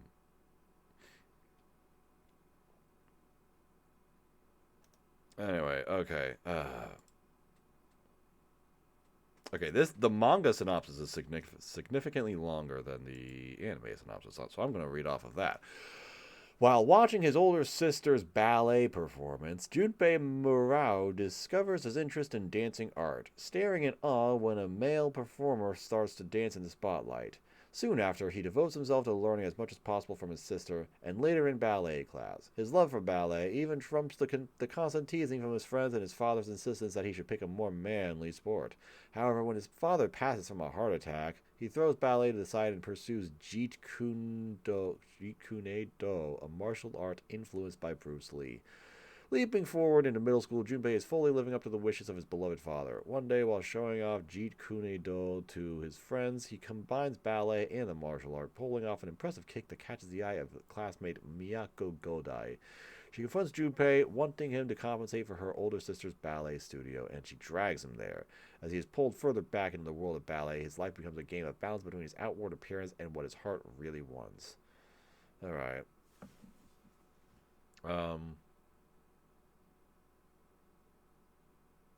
Welcome to the Ballroom is on indefinite hiatus? I didn't know that. What the hell happened there?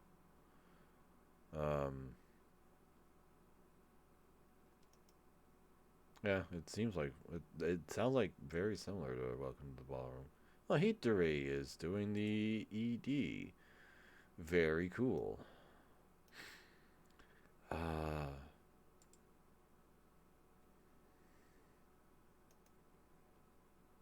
Oh, I'm just looking through stuff, I guess. Let me think for a second. Hang on, am I really positively, absolutely sure that this is not by the same person who did Welcome to the Ballroom? Because it really just looks like the character designs look so similar to it. It really just feels...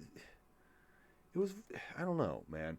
I mean, they don't have the fucked up proportions that Ballroom did, but they just have really, really similar looking faces.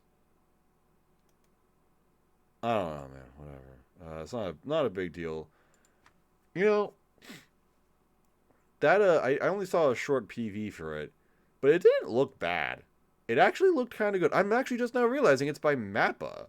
which is very interesting. I know people hate Mappa, but does Mappa even have does Mappa have like horrible failed productions or something? At least recently, like Jujutsu Kaisen held up, Shingeki is held up, Taiso Samurai held up. Oh yeah, they did Listeners. I forgot they did that. Dorohedoro held up. I don't know, man. You know what? I'm gonna plan to watch this one. This seems like it could be a little hidden gem this season. Seems all right. I also fuck with the idea of guys doing girly things because it's like, who cares about what gender role society says we should fulfill? Fuck yeah. There's nothing more manly than breaking down gender barriers. You do you. Be a Chad. Be the Chad that you've always dreamed of being. Fuck your dead dad. You deserve to die because he's being an asshole. I don't know where I'm going. I don't know where I'm going with that. All right. Heroine Tarumono Kiraware Heroine to Naisho Oshigoto. To become a real heroine, the unpopular girl, and the secret task. Hiyori Suzumi, who left her hometown to continue pursuing her passion of track and field, enrolls in Tokyo's Sakuragaoka High School. In searching for a part-time job, Hiyori ends up becoming an apprentice manager for her classmates Yujiro Somiya and Aizo Shibasaki, who are members of the idol group Lip Lip. The story follows the struggles that Hiyori faces with school, extracurricular activities, and her managing job, as well as the idol group Lip Lip as they far on the stage. So it's a school idol show. There's an adaptation of something that is called Prologue. Oh, it's a one-shot that came out... Wait, what? Hold up. What the fuck is this? Wait, whoa. Huh? Secret story film. Wait, the Music Circle's 10th anniversary? Oh, wait, okay, so Lip Lip is a real idol group that exists. Okay, because I was very confused because there's this anime under the adaptation thing is listed a one shot that came out in 2017. So I'm like, how the fuck is there a one-shot prologue of something that didn't come out until 2022? Like, was this anime in production hell or something? I don't understand. But I guess that this is just based on real people. Thick eyebrows equals unpopular? What? Are you talking shit on Mayushi, you fucking asshole? I will track your IP address and find you.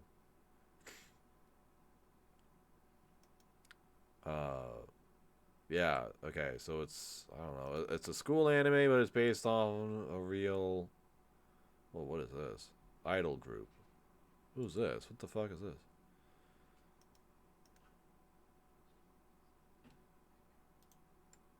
I don't know, man. Oh, this is the main character here. Another Iinazuke voice role. I kind of like this cover image of her. It's kind of this cover actually looks kind of, huh? Look at that.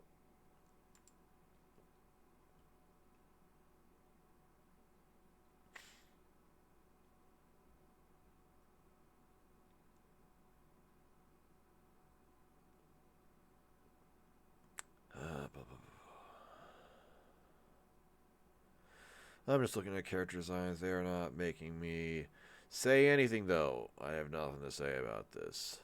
I guess that's good. Is it good if I don't have anything to say about them? It means I'm not saying anything bad about them. Alright, so this synopsis, let me gloss over this again. It just seems like, alright, it's a high school anime where someone's managing an idol thing. It's just based off of, like, it's not based off of anything. There's no source material. It's just an anime that exists for an idol group, I guess. Alright, I'm gonna check this out. I don't know. Wasn't anything that seemed wrong with it necessarily. It just kind of seems like, what's the point of this? And the only conclusion I can draw with that is that they're promoting an idol group. There's just something that seems vaguely corporate and obnoxious about it. So I'm going to skip this, but maybe it won't be that bad. I don't know. I guess I won't be like disappointed if it's popular or something. If I'm wrong about it being not interesting or whatever. Speaking of things that are not interesting, that I'm definitely not going to watch is Love Live something second season. There's a new Love Live. I've never seen Love Live. I'm not interested in watching Love Live, so I'm not going to watch this. Okay, so that's it. Speaking of things that fucking suck, here's Magia Records season whatever. Have I ranted about Magia Record on this channel yet? I don't think I have, because the last time I did that was the last season that came out was Summer 21, and that thing's deleted now. I don't even want to fucking talk about it again. I've talked about this so many times. If you don't know what happened with Magia Record, congratulations. You endured a shotgun blast to the face. This fucking disaster of a gacha game that came out. It's still going, technically. Except the EN release of it, the English release of the game, came out a year or two after the, not even that. Yeah, actually, okay, never mind. I got my timeline messed up. Yeah, it came out a year or two after the JP release. And so, it seems like the plan was for the English server to catch up with the JP server in terms of story content. So what they did is they spread out the 2 years of events that Japan already had, plus whatever was already going on, into about 1 year. So by spread out, I actually mean scrunched together, which means that the game was just non-stop, back-to-back, unlimited or limited premium events that you needed to spend money on or just miss out on getting. So it was extremely scummy because it's a gacha game and these things are just money sinks. So it was basically just like either whale the game super hard or be inconvenienced by the fact that you're missing content because there are just not enough hours in the day to play this game free without while getting whatever you want or whatever or something like that. But it seemed like maybe it would all be worth it someday because like you said, like I said, they're going so quickly through all of the English content that surely the point of this is to bring the English server up to speed with the JP server so that they can merge in the future. So by the time the English server got through the first big story arc of content, basically what this anime series is adapting, we were then hit with the great announcement that we've all been waiting for. Magia Record EN is shutting down in 30 days. Also, you can't transfer your account. Fuck you! So that's what happened to Magia Record EN. Just and this happened within a year. This game was up for a fucking year. It lasted after 1 year, they're just like, no, cut it, shut it down, goodbye. They had basically no marketing for this series whatsoever. They never really brought in a great EN viewer base. They're just like, yeah, get fucked. Thanks for your money, stupid, and fucked off forever. So that's what happened to Magia Record EN. I understand gacha games are scummy in the first place, but and I knew that I was getting myself into something bad, but man, did it go bad. Man, did I get fucking owned by getting into Magia Record for about like 9 months. That's how long my adventure there lasted. What a wonderful time that was. So now I am permanently burnt out on gacha games. I will never play one ever again, so long as I live. I don't fucking care if Genshin Impact has the hot sex witch lady or whatever. Fuck you. Fuck off. Genshin players get what they fucking deserve, which is misery. Stop playing gachas. Stop making gachas as well. As for Magia Record, the anime, this adaptation never really took off, and despite being a source player, I have absolutely no idea what's happening because they've just been doing weird shit for it. In like the second season of it, like brought in new characters or something. It just kind of went off script or something, and it's really weird. I don't understand it at all. And also, it seems like Shaft can't adapt it properly either, because I remember when this was coming out, when the first season was coming out, it was announced that it was going to be split core. So then the first 12 episodes came out, and it's like, all right, where's season 2? It's split core, right, guys? Season 2, right, guys? And remember, this was pre-pandemic. This like COVID happened after Magia Record was basically done. So yeah, they just kind of went into radio silence. They're just like, yeah, thanks for watching season 2. Sometime it's in production. It'll come out. So then we waited about a year for that. They said and it's funny, they announced that that Magia Record not only was going to have season 2 coming out in summer, but then they said there was going to be a third season coming out in the fall, which is like, that doesn't make any sense. How do you have 2 seasons left? Turns out they just split season 2. They made season 2 just 8 episodes, and then made season 3 4 episodes, which are apparently dropping all at once, really giving it like the proper Shaft, like monogatari treatment with this weird ass release schedule. But I don't know, dude. At this point, I'm over it. I've stopped caring. It doesn't fucking matter. No one cares. No one cares about this anymore. I stopped caring. Season 2 had some amazing animation. That's the cool thing about it. It had some really freaking amazing Sakuga. But also, the thing is, who's doing this? Gekidon Inukuri, the directors for this. Like, they can make some really cool animation happen, but they have absolutely no sense of cohesion or flow whatsoever. So actually watching it is just this clusterfuck where you have no idea what's happening. But it's a lot of moving frames per second, so that's cool. So I guess it's exciting. It's worth something. But no, fuck Magia Record. No, just never again. No, just no, just no. I don't like that it happened. I don't appreciate it. All right, we're into deep seasonal territory, so hopefully, I don't think there's gonna be a whole lot more to talk about going forward. Kingdom season 4. I didn't actually know this was happening. Wait, when did season 3 come out? Didn't this just happen? Finished airing October 17th, 2021. Yeah, this was really weird. Kingdom came out in spring 2020, but then it dropped exactly 1 episode.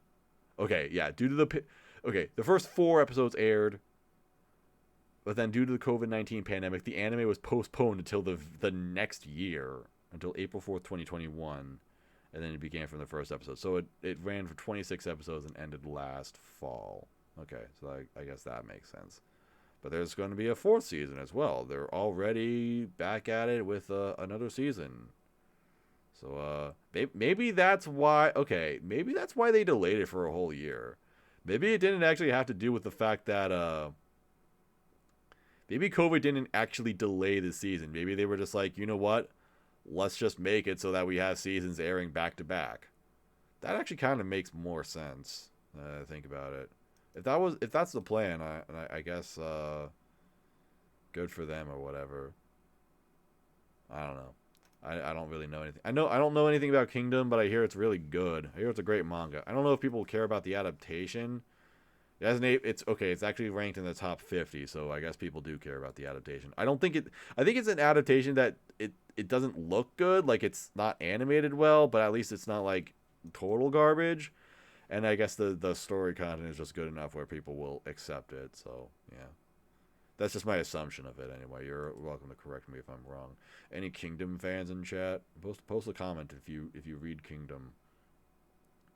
All right, Love All Play, by Nippon Animation and OLM. OLM is back, yo! But is this going to be like a kids show like some other OLM shows? What does Nippon Animation do? Nippon Animation made the Mug show. They made the Let's Make a Mug show. Okay. Cool. But other than that, they do kids shows. Alright. Ryo Mizushima enrolls in junior high and joins the badminton club with great vigor. What is with... We had a badminton show last season. Was badminton, like, in vogue now? Is this a thing people do? People like badminton now? I didn't know anybody liked badminton, honestly. Maybe badminton's just really popular in Japan. I don't fucking know. Although the club didn't have a proper coach, Mizushima improved his skills with his own physical strength by the time he participated in the prefectural tournament. Afterwards, he is approached by the Yokohama Minato High School's badminton coach, Abihara. Indecisive and timid, Mitsuhara hesitates to attend such a prestigious school. However, with his elder sister Rika giving him a strong push, he decides to go to Yokohama Minato. Now blessed with the coach and Iinazuke Shijou, who gain experience is lacked till now and aims to win the inter-high tournament. Okay, so it is just a straight-up sports anime about badminton. That's what it looks like. It just looks like a very normal, nothing special about it, very typical meat and potatoes sports anime about badminton. Doesn't look like it inspires much, but maybe for people who just want raw sports action, and maybe with a bit of an unusual sport like badminton, that's what you'll get. Maybe there will be some people who really like this. I'm gonna humor myself by watching a PV real quick. Okay, well these PVs are showing approximately fucking nothing, so I'm just gonna pretend this anime doesn't exist. Or rather, I will just not remember that it exists, so I don't even need to pretend. Alright. Kunioichi Tsubaki no Mune no Uchi. In the heart of Kunoichi Tsubaki. The Isolationist... Oh, it's a Cloverworks adaptation. Okay. The Isolationist Akane clan, composed of an all-girls body mainly consisting of young Kunoichi in training, has a code to which they all must adhere. As men are dangerous beings, interacting with them is forbidden. So they're going to interact with men, and yeah, okay. Kunioichi Tsubaki, leader of the Dog Squad, is an excellent trainee with a promising future, but she has started to experience a strange feeling in her heart whenever the subject of boys is brought up. Oh, no. Oh, no, what's happened? Oh, wait a minute, what the fuck? It's Takagi-san. Bitch, this is just Takagi-san.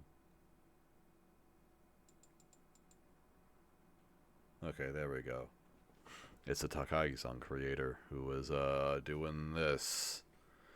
Okay, I see you.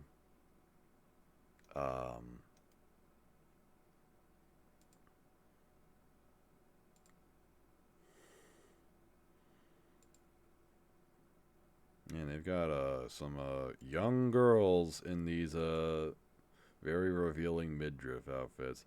Man, she's got the same, like, kind of fucked up face as Takagi, where it's like her face is just kind of like scrunched down low, like towards her chin, and then she's got these gigantic, massive 5-head.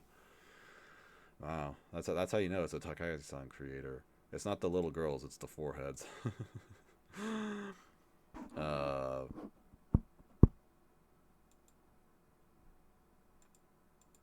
I don't know. I feel like I might get in trouble if I watch this, quite frankly. There's something about this that seems a little bit off to me. I don't want to say it, but I think you might know what I'm talking about, just looking at some of these designs, I guess. You know, I'm not gonna lie, some of the character designs in this are actually kind of fire. They got like some really cool hair, like Oh god, I can't tell because they're not in color. I think it was this one. Yeah, this girl has a cool hairstyle. Give me the ANDB pictures. This one, yeah. Still got a lot of skin showing for their age. I mean, I don't want to say that this looks like it's something for lolicons, but this looks like something for lolicons. It's actually exactly what I'm saying. Basically, it just seems like a lolicon show. Maybe it won't like directly. I'm not saying this show is necessary. I'm not saying this show is going to be like erotic or anything. That's not what I'm saying. But it's kind of like it wants you, in some way, will lead people to think that way, right? That's kind of what I'm getting at, basically. I mean, I'm definitely not into that myself, and I don't know. In a way, I guess I'm just kind of like wondering what exactly. What is the hook of this series, basically? Like, where is this going? Like, I kind of get it. It's about being a ninja or whatever, or training to be a ninja, but then this girl is, like, thinks about guys or something. I don't know. Like, how do you make a 12-episode show about this? That's what I'm thinking of. Like, what are they going to do 12 episodes of, necessarily? Do I plan to watch... I don't know. I don't really like Takagi-san, so am I really interested in something that this writer is gonna do? I don't know, man. You know what? I'll pass and just kind of keep tabs on it. Maybe I'll hear something interesting about it. I'm kind of surprised this isn't more popular though. If it's like the director of Takagi, not the director, the guy who made Takagi-san has another series that's getting an adaptation. And it's by Cloverworks. Like, it's by Cloverworks, and the animation was actually kind of polished in that PV that I saw. So it doesn't look like it's going to be bad looking at all. Looks like it'll look kind of decent animation wise. So I don't know. I figured that might be worth some amount of hype, but I guess I'll come back to this later or something. Or maybe I won't. Maybe I'll hear that it's boring or that it just doesn't... Like, right now, it just doesn't seem like it appeals to me. That's basically my point.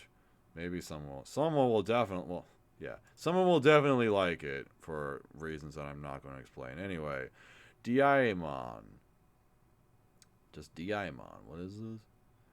Nagumo Irino returns to his Kyoto home for the first time in 10 years when his father is hospitalized. Nagumo is eager to take over Ryukusho, the family's Japanese sweet shop, but instead asks to be a father figure to Itsuka Yukihira, the girl who... Yukihira-soma? Shokugeki no Soma? The girl everyone calls the successor. Okay.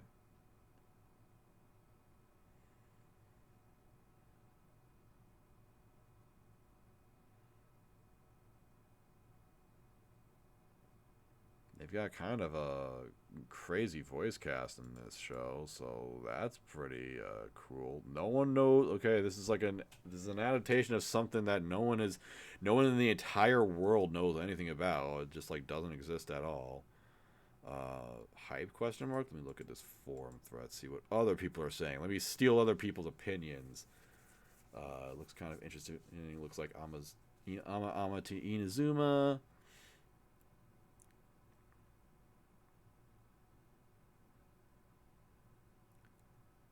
This isn't going to be an Uzaki drop situation, is it?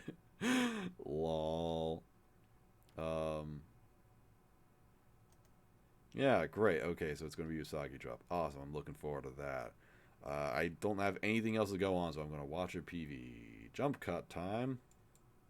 This looks vaguely nice and pleasant, maybe even cute. It seems like it'll be a kind of quiet, peaceful, but slightly dramatic story about this sort of pseudo father-daughter relationship. Still not a ton to go on, but it looks like it has a good voice cast. It didn't look bad from the PV that I watched. How much do I have on my plan to watch so far? How much do I got on here? Filter this. Fuck. How does this website work? Okay, plan to watch. 3, 6, 9, 10. I don't have a ton. Maybe I'm missing a few, but you know what? I'll plan to watch this. I'll give it a try. Seems nice. I'll try it. And if it's a nothing show, then I guess I won't watch it. It seems like it can be kind of nice though. I'm not expecting it to be like amazing. It just seems like a quiet slice of life. Gourmet is a genre now? What the fuck? When did they add this? This exists just for Shokugeki no Soma, bruh. Anyway, I don't know. I'm hoping it'll be nice. Maybe at worst it'll be like seasonal filler, but I don't know. Seems okay. Kono healer Mendokusai. Don't hurt me, my healer. Don't hurt me, my dude. What is this? A fantasy and adventure comedy starring Carla, a dark elf cleric who invested too much in her insulting skills, and Alvin, a swordsman who has to put up with her antics. Well, that was informative. What is this? Huh? He's not particularly strong and is hence ridiculed by Carla and sometimes even by the very monsters he was supposed to defeat. Lol. Is he sitting in quicksand right here? This kind of looks like a this is fine image. Alright. Look at this girl. Found Panic's favorite character of the season. An expert at insulting people. Who parties with the beginner adventurer Alvin, whom she annoys to his utmost limit. She stated she has no bad intentions for insulting him, but always manages to get on his nerves and cause various problems for him. When she accidentally curses Alvin while trying to heal him, he wonders whether she truly was a healer. It's Nagatoro-san, but fantasy edition, I guess. I don't know. It's directed by the person who will later direct Lucifer and the Biscuit Hammer. No pressure there. You're only handling one of the most highly requested adaptations of all fucking time. Maria Deathflame. What a wonderful... Jesus Christ. Saori Hayami is busy as fuck this season. How many shows is she in this season? What the fuck? No, not starting. Most recent. She's in so much stuff. She's in Spy X Family. She's in the Heroine Show. She's in Diamond. She's in this Kono Healer. She was in... Is this part of this? No, this already came out. Kotaro Lives Alone. What the fuck is this? It's actually got a good score. What the fuck is... whatever. Anyway.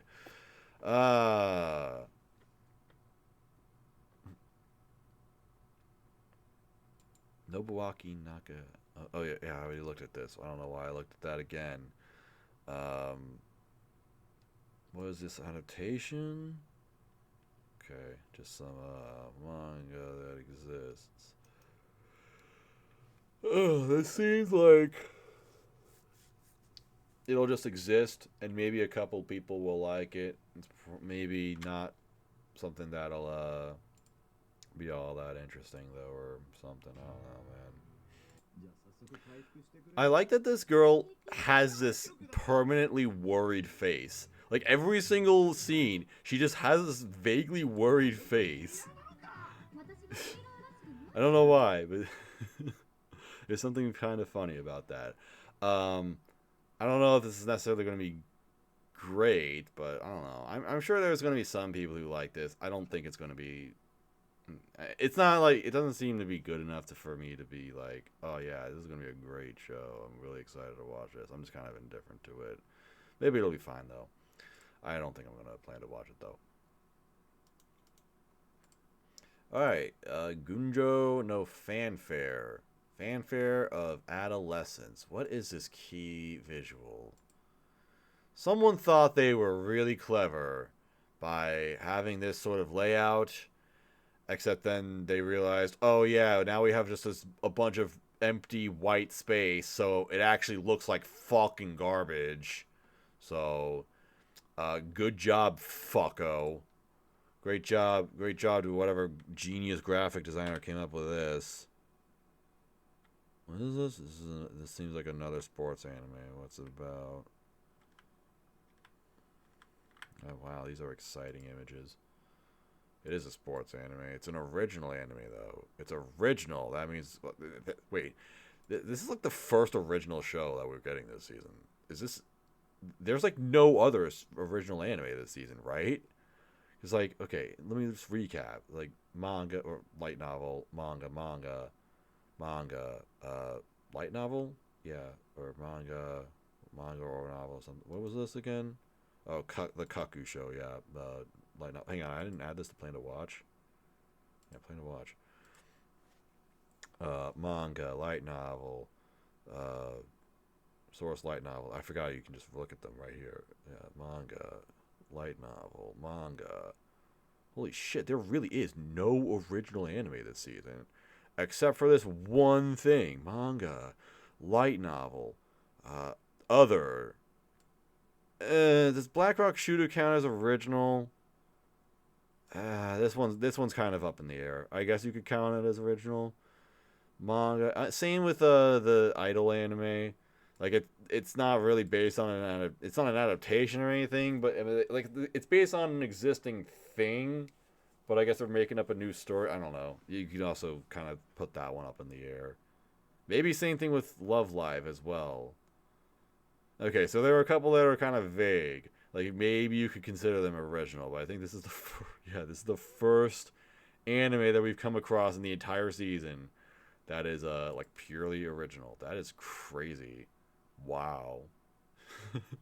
Anyway, the story follows 3 15-year-old boys who go to a prestigious horse racing academy to become jockeys.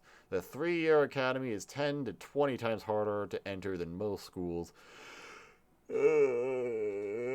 Sorry, I gave myself a really good back scratcher that made me yawn reflexively. Whoever wishes to enter must pass an academic, physical, and fitness test. What do you mean academic, physical, and fitness? Wouldn't a physical test also be a fitness test? What is the difference between the two of them? Why don't you just call it a physical fitness test? You know who wouldn't pass a physical fitness test? You. Yeah, you. Over here. You. This cat. This big chunky chonko. Look at how fat this cat is. This cat is such a chungus. He's such a chungus cat. This cat would not pass a physical fitness test. He's way too fat for anything. I try making him lose weight by making him play with toys, but he doesn't even care. Like, I'll just dangle toys in front of him and just be like, hey, look, funny dangling thing. Isn't this exciting? And he's like, no. Doesn't give a fuck.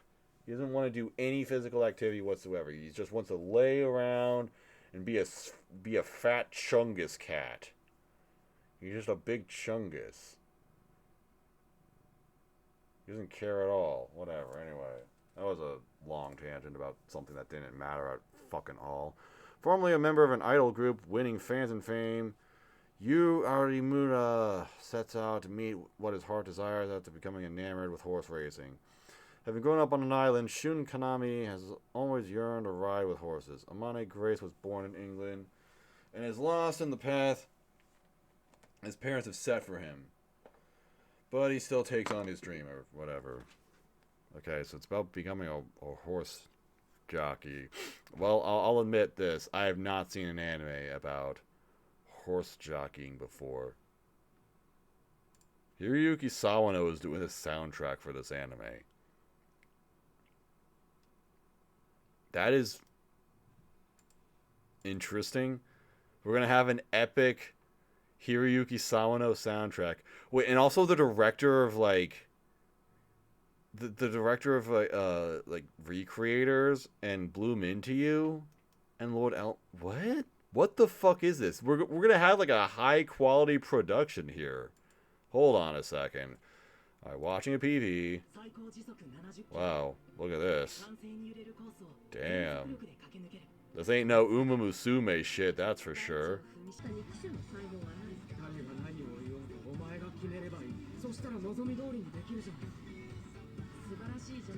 Yeah, we're getting like a big budget production for this random ass horse jockeying anime.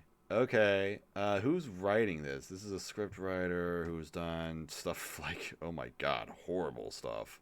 horrible stuff.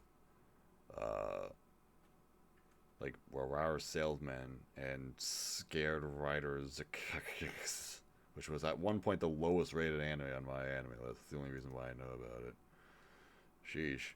What about like series composer or original creator or something? Not listed. No one's listed for that. Ooh. Okay. How does something like this even come up? Let me check. Anime News Network, director, main writer. Yeah, I think this is the.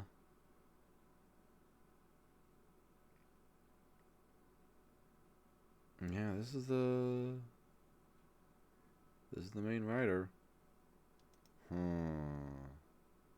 Well, that's unfortunate. So how does one just kind of like, how is one able to write an original anime? How does one get to do that? I don't know, man. I don't know what to expect from the story, but you know what? Given the fact that it looks like they're putting some actual like effort into this production, and the fact that it's original, this is literally the only original anime this season. So I'm going to plan to watch it. I hope it lives up to something, because I really like this director, Makoto Kato. The recreators in Bloom Into You were really well directed, and even this studio laid deuce. They did Araburu, which was fantastic. That's a great show. So maybe, in fact, this anime looks like recreators or whatever. This isn't.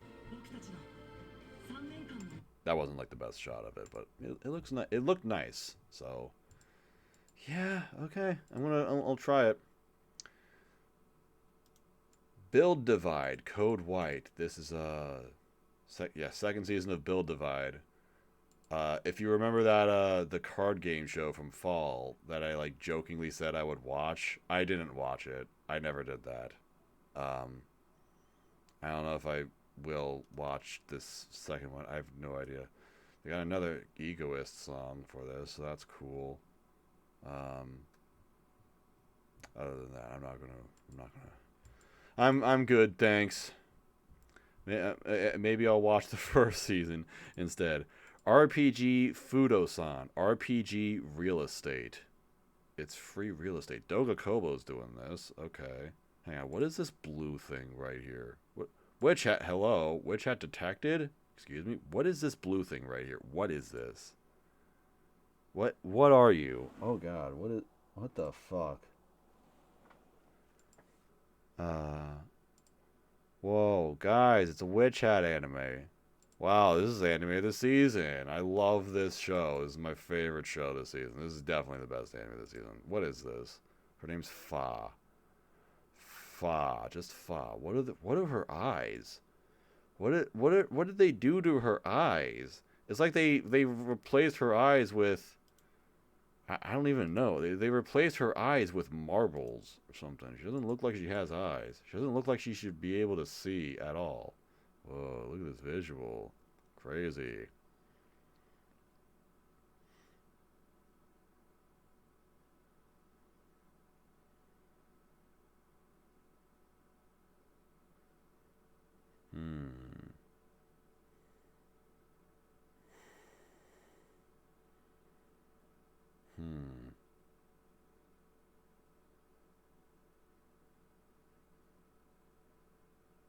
What the hell?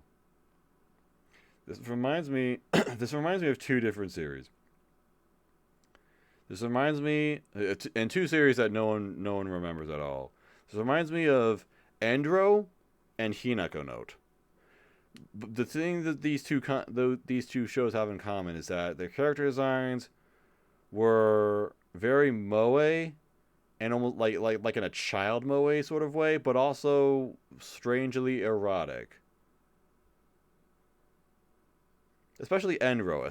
Enro would have like the child moe, and I'm not saying that characters looked like children necessarily. I just mean they had this very this kind of just this very very moe style that like would make you think that it's like, oh, it's cute, want to protect, but then they would have like these really revealing kind of erotic outfits. So it's like, wait, how am I supposed to feel about this? And Hinako no was also kind of the same way, where it's like it wants to be like it wanted to be a cute girls doing cute things, but the author definitely just wanted to like draw porn of them. And now that Hinako no is over, he is just drawing porn of them. Okay, it's actually the Yuri character designer. That makes a little bit of sense actually. Okay, so I guess I wasn't super far off. Chio Kenmotsu, who has done a manga for Pokemon Black and White. Okay. Hold on, what is this comment? More update. I want Keitai Shinso Zero. Sorry for this rude comment, but I can't help it anymore. I can't wait patiently this long. Please, I beg you, more updates, please. I love Keitai Shinso Zero. Please, I'll be waiting a bit longer just for you, so don't keep me waiting. I also love Josei Danshi. Keep it up. This was left in 2012. Hope he sees us, bro.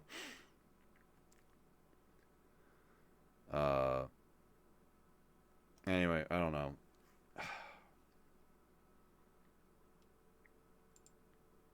Alright, what the fuck is this show about? I haven't even read about what this show is about yet. This story begins 15 years after the Demon King was defeated. Oh my god, it is Endro. It is literally Endro, where it ends with them defeating the Demon King. Yay! The world has become peaceful. Kotone, who graduated from school and became a magician, inquired about the kingdom-affiliated RPG real estate in order to find a new home. In reality, RPG real estate was Kotone's place of employment. Together with Fa, a demi-human, the priest of Rufuria, and the soldier Rakira, they support the searches of new homes for customers with various circumstances. Alright, it just seems like a very, very episodic slice of life. I don't know if it's going to be any good or interesting. It's Dogakobo, so remember what I said a couple hours ago about Dogakobo making high quality looking stuff? Maybe they'll have redemption in this. Maybe this is going to be the good looking show. Yeah, look at that walk cycle. Look at those frames. Yeah, they put effort into that. Okay, so this is the good looking Dogakobo show this season. So what I said about Dogakobo earlier still holds up. This is going to be the good looking one. Nice witch hat, dude. Yeah, this is what Dogakobo is actually focusing on this season. This is what they're prioritizing. This is the polished Dogakobo show that the prophecy has foretold. I don't think I'm gonna watch this. And I'm not saying it's gonna be bad or anything. Like I said, it's definitely gonna have an audience, and there are gonna be people who like it. Just like every Dogakobo show of the season, even when they're doing multiple shows in a season. It's just like this moe style that it just doesn't really appeal to me. I just don't think it's probably not going to be funny or interesting to me. And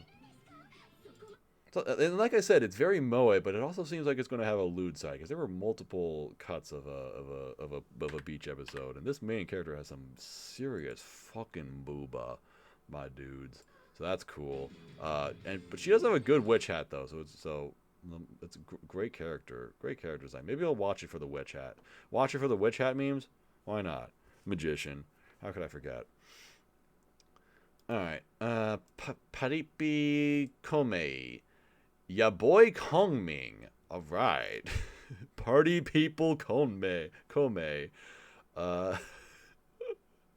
What? General of the Three Kingdoms, Konming had struggled his whole life, facing countless battles that made him into the accomplished strategist that he was. So on his deathbed, he only wished to be reborn into a peaceful world, and was sent straight into modern-day party central Tokyo. Can even a brilliant strategist like Konming adapt into the wild beats and even wilder party people? There's a part of me that wants this to be like super awesome and base, but there's also another part of that synopsis that screams fellow kids.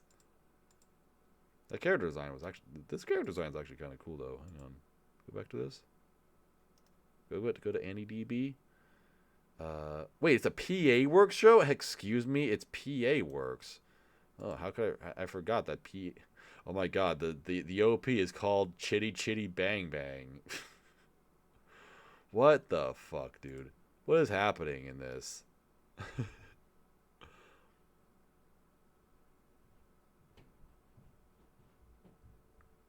Wait, Kuro Neko. What? Who's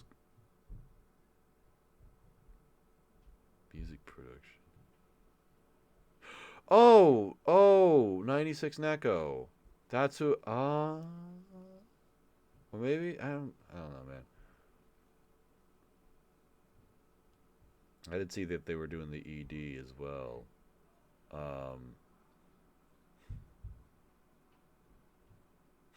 I love the bucket hat. Yeah. Just got these thick baggy clothes on. Fuck yeah, it's awesome. God, where's my Demon Dice shirt when I need it most? Genki Hikota. Who's this music person?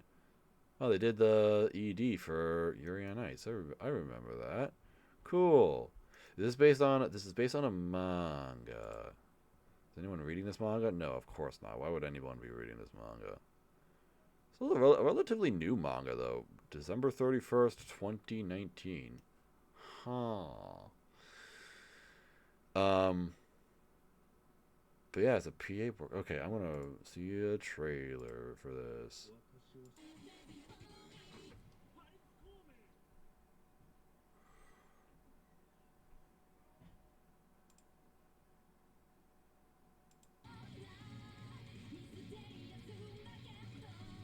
Can you hear this?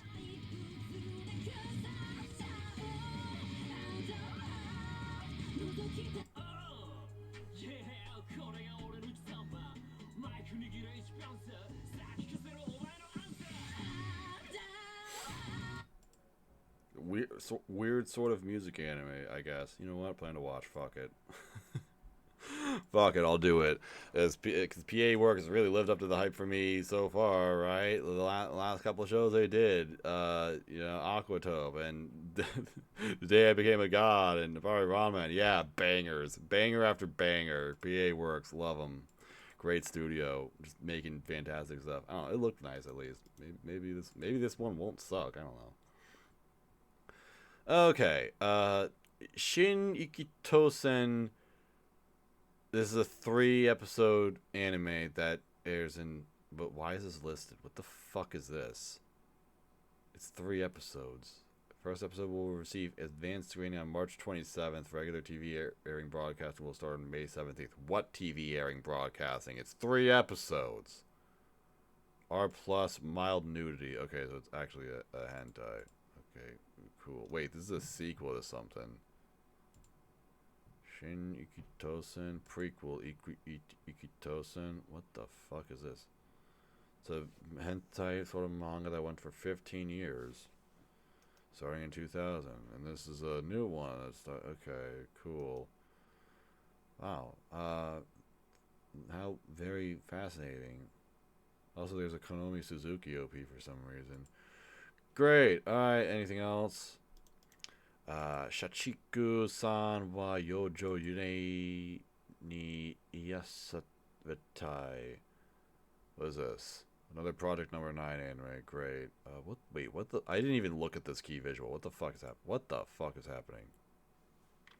What is this? What is this? What is all this? What is all this shit? What the? What? Miss Corporate Slave wants to be healed by a lolly spirit. Oh my god.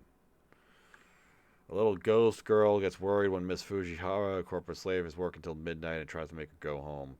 While saying, "Leave now," the ghost girl helps bring her refreshments, healing Miss Fujihara's heart with her preciousness. Be healed by the heartwarming daily life of the cute little ghost and the corporate slave of Miss Fujihara. Isn't that what Senko-san was? Wasn't that just the same?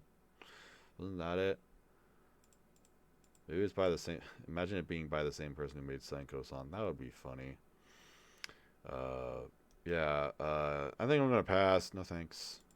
Not really all that interested. Birdie Wing Golf Girls Story.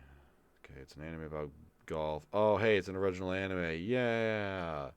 Yay, original anime. Great. That's gonna be great, right? What is this? Wow, there are a lot of characters on this key visual. Some of them even play golf. It's almost, what is this? Some kind of birdie wing golf girl's story? A youth story centered on two female golfers, two girls even aoi who grew up in completely different circumstances, have completely different play styles, are caught up in the world of women in golf. Great, that was an exciting. An exciting synopsis. You know what? Maybe I'm just being a total asshole, but I don't think that this is going to be all that interesting because it just seems like a very nothing show. I could maybe try looking into it more, but we're over 3 hours into this video, and I don't think I care all that much, so I'm not going to do that. But if Birdie Wing Golf Girl Story turns out to be the best anime of all time, you've never seen anything like it, it's a masterpiece, becomes the #1 highest rated anime on my anime list, you're welcome to come back to this video and be like, Mr. Junkyard, fuck you, you're a dumbass. How dare you say that? How dare you show that disrespect to Birdie Wing Golf Girl Story? Do you understand how critically wrong you were about this? You get it. Alright, Healer Girl. An original anime by 3Hertz. What? Hello? This is what I've always wanted. I love... Man, Studio 3Hertz was the bomb for a while. Because they did Flip Flappers and Princess Principal. And Dimension W was a failure, but it looked cool. And Sword Art Online sucked, but it looked cool. And Black Fox sucked, but it looked cool. And then they did Rifle is Beautiful. Then all their good world went out the window. But where have they been lately? Where have they been? They're actually doing this. Hang on, they're doing the second season of The Devil is a Part-Timer? Wow, good for them. That's cool. I didn't know they were doing that. Wait, that comes out next season? That's cool. I didn't know that. Good for them. Anyway, I also did this A3 thing. I don't even know what the fuck this is. Whatever. No one gives a shit. Healer. Anyway, they're doing an original anime called Healer. The story will follow 4 girls who seek to use their songs to heal and soothe people of the world. Their tagline reads, kind-hearted, powerful songs heal the world. These are beautiful miracles sung by humanity. Wow, that is basically the shittiest thing anyone has ever written. So, that's unfortunate. I don't think this is going to be all that great. Unfortunately.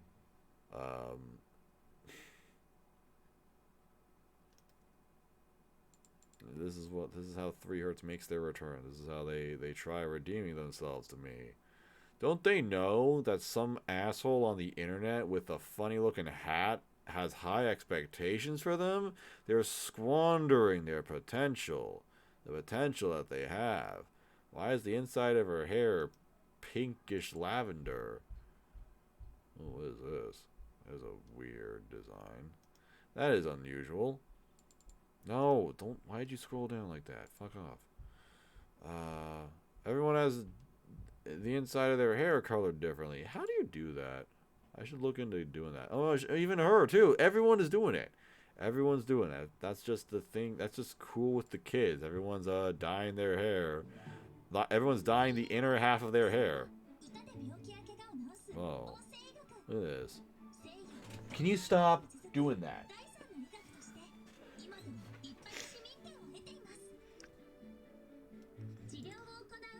Alright, anyway. I'm being stupid. I'm going to make a stupid ass decision. I'm going to plan to watch this. Because it looks good. And I mean the animation looks good. I don't know if this story probably isn't going to be good, unfortunately. These characters, I don't know anything that is being said, but it's probably really boring.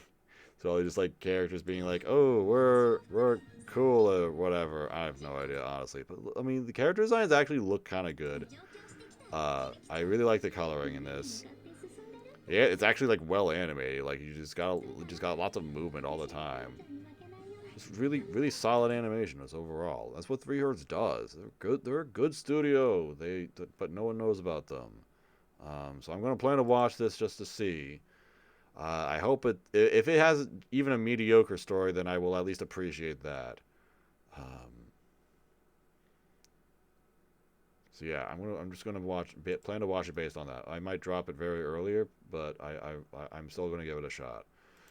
Because I believe in 3 Hertz. I believe in them. I believe in the future of anime being held in their hands. Hang on, okay, what the fuck? There's an original anime by Studio Wit. Guys, what did I say last time about Wit Studio? They're the best studio right now. You should be hyped about whatever they're doing. There's an original anime by Studio Wit coming out this season. Go away. Stop. For the love of God. I keep asking you. Please leave me alone. I'm not here to play with you. Yeah, hello. There's an original anime by Wit, and like no one's talking about that. Like we're really doing this again? We really need to prove to Wit, like Wit needs to prove again that they're like the best. What the fuck is this? That they're like the best studio right now, and they should be taken very seriously. Whatever they're doing, you should like really be into it, because there's a really good chance that it's gonna be good. What the fuck is going on? What is these are some weird ass character designs. I understand they're oni. They've got the horns. They're very horny character designs. I understand. I'm not an idiot, but like what? But it's an original anime. But what is this, like a moe slice of life? It's got like the guy who's just done a bunch of Moe 4 Coma adaptations. I mean, that's what this looks like. But it's like, why is it an original? like why isn't it original? And why is Wit Studio even doing this? The original creator.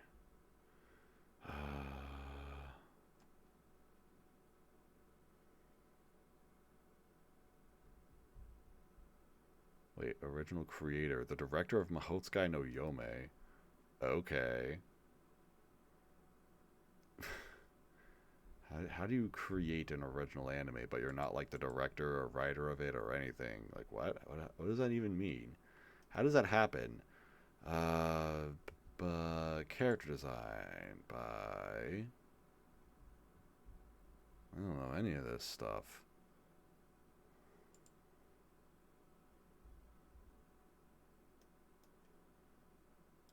Is this someone I should see on Twitter? They have 280,000 followers. What have you like designed a VTuber or something? I have no idea. Maybe they are a VTuber in disguise. Spy room. What the hell is this? Wait, is that a... Oh, okay. This is what they've done. They did spy room. Okay.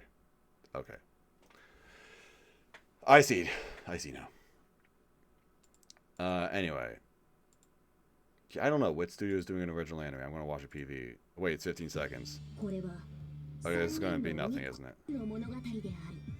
Yeah, okay. Thank you. Very cool. Great job. Is there another PV I can watch? What?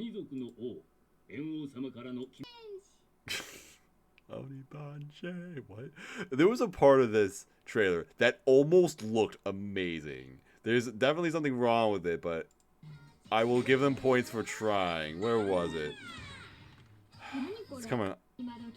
No, that wasn't it. Yeah, this. Okay, what the fuck is this? Hey, look at this. Right here. What? But then it kind of sucks because it's like, oh, the sense of space is like just completely fucked up here. So that's a little unfortunate. But you know what? I still give them points for trying, for the creativity, I guess. I love Wit Studio. I'm just gonna plan to watch this because I don't know. I mean, I'm not expecting this to be like on the level of Vivy or Great Pretender or anything, but maybe it'll still be a fun series. I'm gonna try it. I'm gonna give it a try. Wit Studio deserves my attention, so I'm going to give it to them. They've done a really great job lately. All right, Kyokai Senki Part 2. When did the first part come out? I don't even know what this is. Fall 2021. What the fuck is this? I didn't even. Okay, well it's a show that has a 6.2 rating and 22,000 members, so no one cares. Estab Life. Estab Life, Great Escape. Establishment in Life.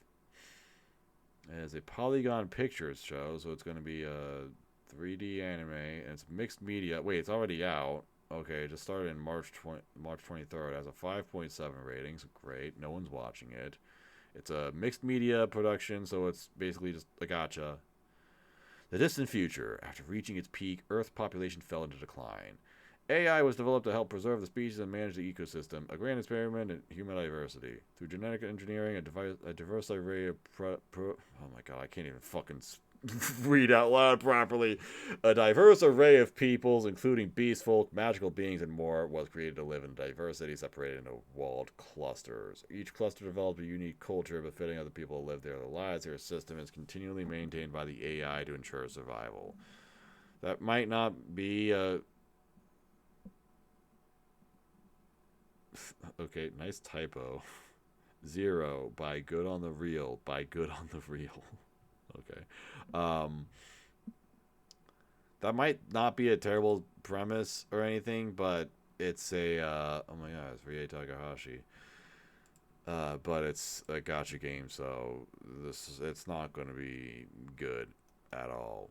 So that's basically my verdict on it. Yeah. That's just how I feel. Am I wrong? Am I going to be wrong? There's actually 2 episodes out. Wait, what? There's 2 episodes? Oh my god, we're all spoiled. Well, tell you what, if I'm wrong, then I guess you can just watch A Stab Life right now. Just go watch A Stab Life. If you think that I'm wrong by saying that A Stab Life is not going to be good, then go watch the 2 episodes that are out right now, and then come back and tell me that I'm a piece of shit, and that I don't know what I'm talking about, that A Stab Life is actually a great anime. So, yeah. Watch people do that anyway, just to, like, prank me. Be like, yeah, totally, Mr. Junkyard. Watch it. Ha ha ha ha ha ha ha ha ha ha ha. Yato Game-chan Kansatsu Nikki 4th season. This is a season 4 of a show that I have no idea existed. 3rd season came out last winter as in winter 2021. Cool. 2nd season came out in winter 2020. Okay. And then the 1st season, let me guess, winter 2019? Oh, spring 2019. Well, fuck me, I guess. All right. Yu-Gi-Oh! Go Rush. There's a new Yu-Gi-Oh! Coming out. Cool. Great. Awesome. Cool. Good for you. I'm excited for that. Not really. I don't know anything about Yu-Gi-Oh! Meitante Conan Zero no Tea Time. Detective Conan? An adaptation to the spin-off manga Mante Conan. It is a Detective Conan spin-off. I was right about that. Wow. Cool. Excellent. All right. Well, have fun, whoever is interested in that. I'm not. Shadowverse Flame. It's a Shadowverse anime. Shadowverse is a children's card game. I guess it's popular because they keep making anime about it, so that's cool. Good for them. Excited. Not going to watch that. John Tama Pong Star Symbol, or Mahjong Soul Pon, or something like that. Well, I was going to assume it was about ping pong or something like that, or maybe like the classic video game Pong, but I was wrong. It's actually about mahjong. Well, that's cool. Is it based on a multiplayer online game by a studio known as Cat Food Studio? So that's cool. Good for them. I'm happy that your game got an adaptation or whatever. Chikawa. No synopsis information has been added to this title. Help improve our database by adding a synopsis here. Well, it's by Dogakobo, so there you go. That's where Dogakobo is putting all their time and effort. They're going to put it into this one show that has no advertising or marketing or anything whatsoever. It just kind of exists. So cool. Good for them. And then Kaginado Season 2, a show that has 0 members on it. Oh, that was a lie. What the fuck? Look, it says 0 right here. Literally says it right fucking there. Maybe in the time that I've been doing this, which has been like 4 hours or something, 4,000 people added it to their list. So good for them. It's an original anime. Wait, what the fuck is this? Oh, wait a minute.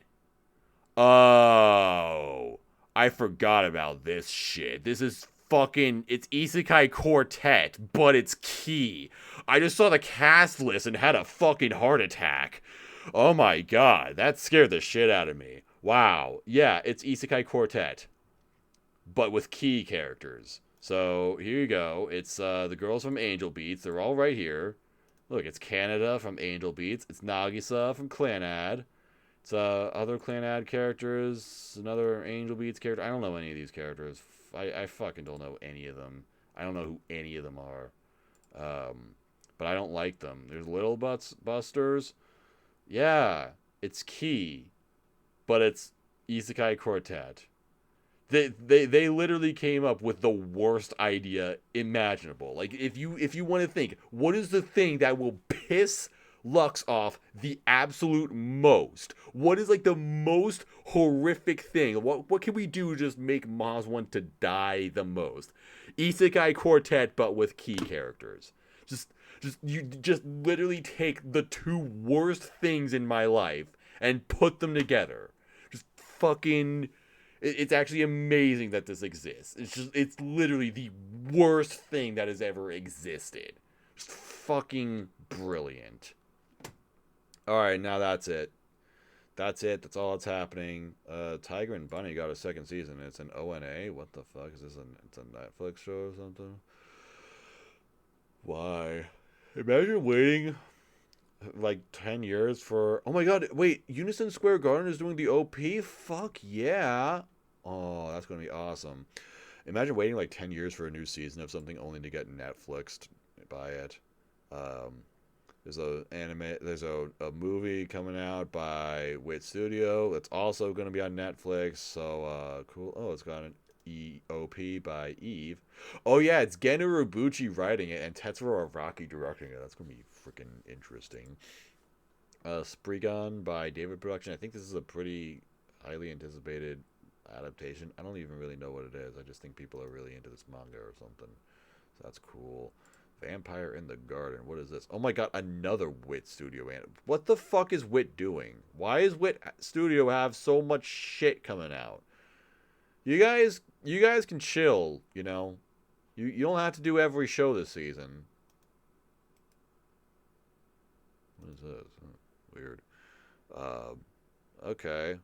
Well, May 6th, look for Vampire in the Garden. A new original anime by Studio Wit that's going to be on Netflix. So, yeah, get ready, I guess. I'm going to get another Great Pretender or something. This is a Chinese anime.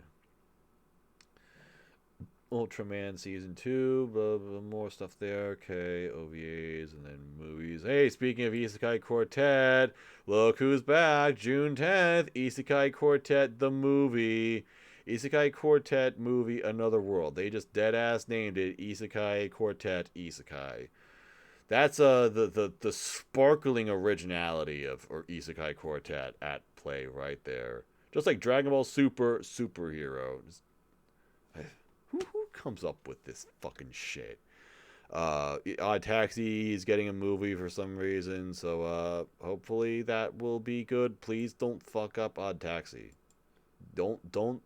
Please don't fuck up Odd Taxi. Okay?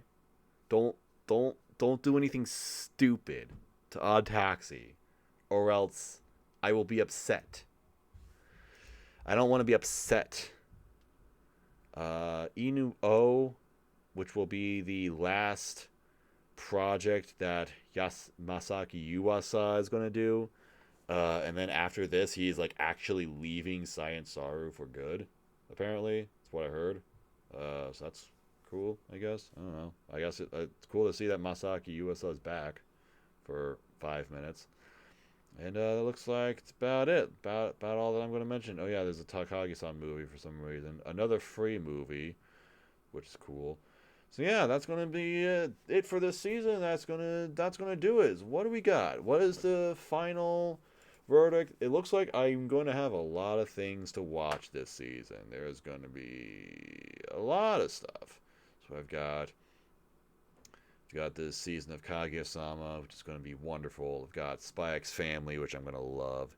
I've got this this girl boss not a yandere show, but this girl boss show looks kind of fun. Eventually I'll get around to Komi-san season 2. Maybe eventually I'll get around to Date Alive 4. Maybe eventually I'll get around to Shield Hero, even though I don't really care. This funny looking Aharen show looks real funny. The Kakkou show looks funny. Maybe not in a way that it's intended to be funny, but it'll definitely be funny. What else we got here? What was this? Yeah, never mind. I'm not watching that. Summertime Render seems interesting. It's by OLM, so I'm excited for that. Oh, I did not plan to watch Tomodachi Game. Excuse me. I don't plan to watch Tomodachi Game. Thank you very much. What else do we have? What was this? Man, I don't even remember some of the ones that I looked at already. I've already forgotten the seasonal Isekai or whatever. Let's see. The Grimoire of Zero spinoff that exists for some reason. We've got a production IG sports anime, a JC Staff light novel that looks like it might be fun, but probably has a good chance of being shit. Who actually knows? Another sports anime. This one by Mappa, which is interesting. Oh, I'm gonna plan to watch Maji Record, but this one's only 4 episodes, so it doesn't count all that much as a seasonal anime. It'll just kind of be there. Daimaou looks kind of cute and comfy, so I think that'll be fine. Gunjo no Fanfare is an original sports anime that seems to have a pretty high production value, so that's something worth keeping an eye on. I think I will do that.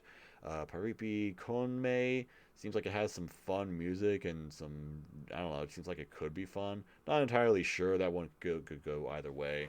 Same with Healer Girl, which I'm only really excited for because of the Studio 3 Hertz. Just has some nice looking character designs and some really good animation, but it probably won't be all that special. Onipan is an original by Studio Wit that I just want to see if it will be good because it's an original by Studio Wit. That's really all there is to it. And it looks like that's going to be about it. So how many anime do I have this season?